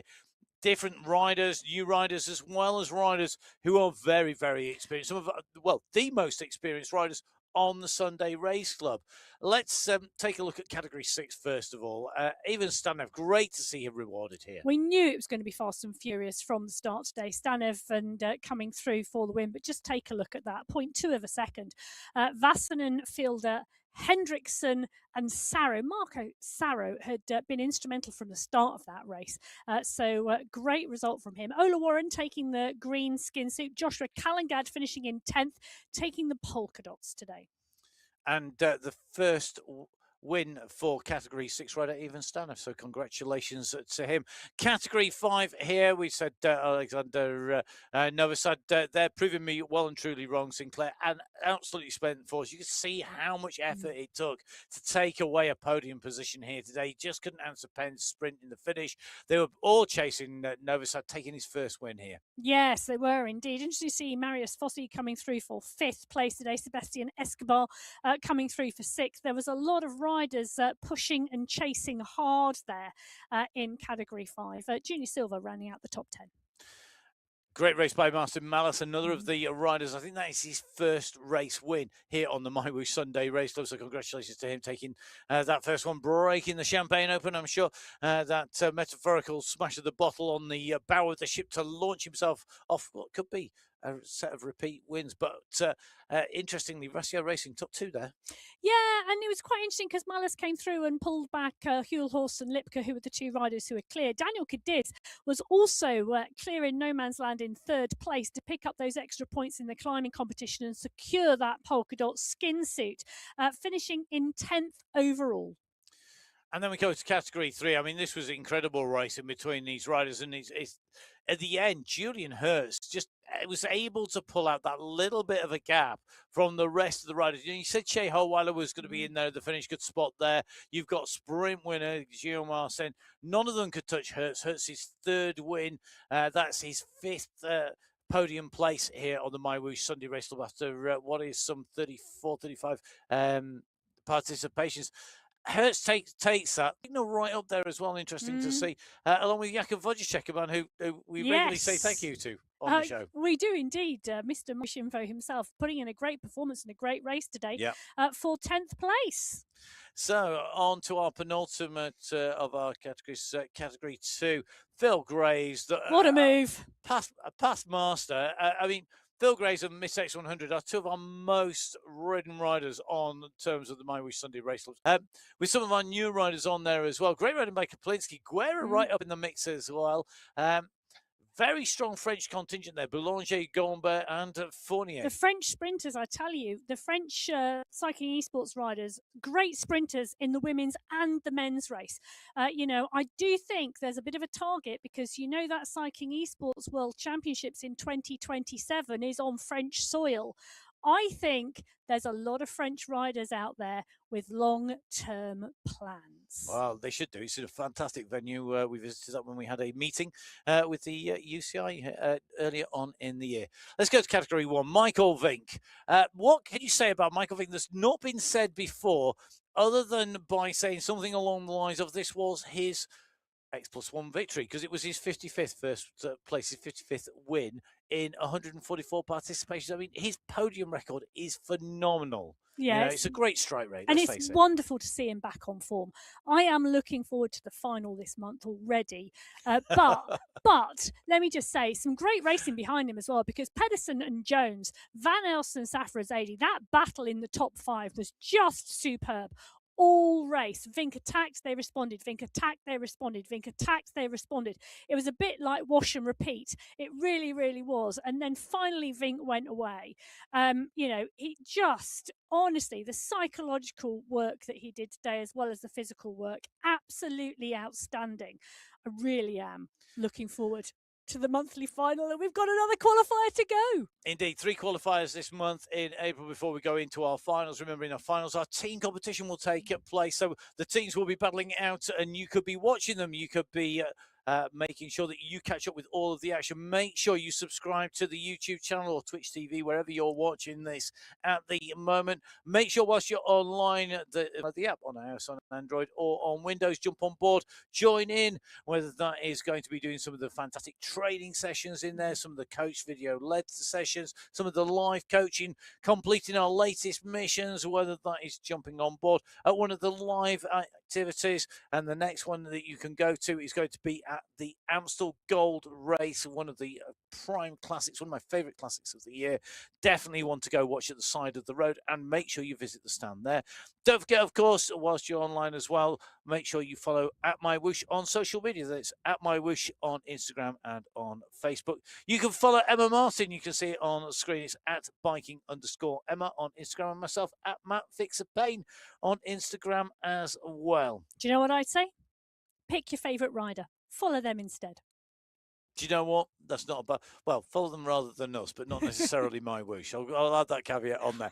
Thank you very much for watching. It's been fantastic to see the riders in action and to see exactly just how hard it is to race and win on the Sunday Race Club. Whatever race category, there's fantastic racing in store in the next half of the month with our final qualifier and our finals coming up. I hope you'll join us for them. Thank you for watching. Thank you to the team behind the scenes for keeping the action on your screens and on ours as well. A big thank you to the team at MyWhoosh for the whole of the updates on the game and the latest version. They're going to keep on coming, I'm sure. But from Emma Martin and myself, Matt Payne, I'm going to go rest my voice and my legs out. I'm not sure whether Emma's heading on to MyWhoosh as soon as we finish. We'll see whether she's inspired from us. Enjoy your riding. Until next week, we'll see you soon. Goodbye.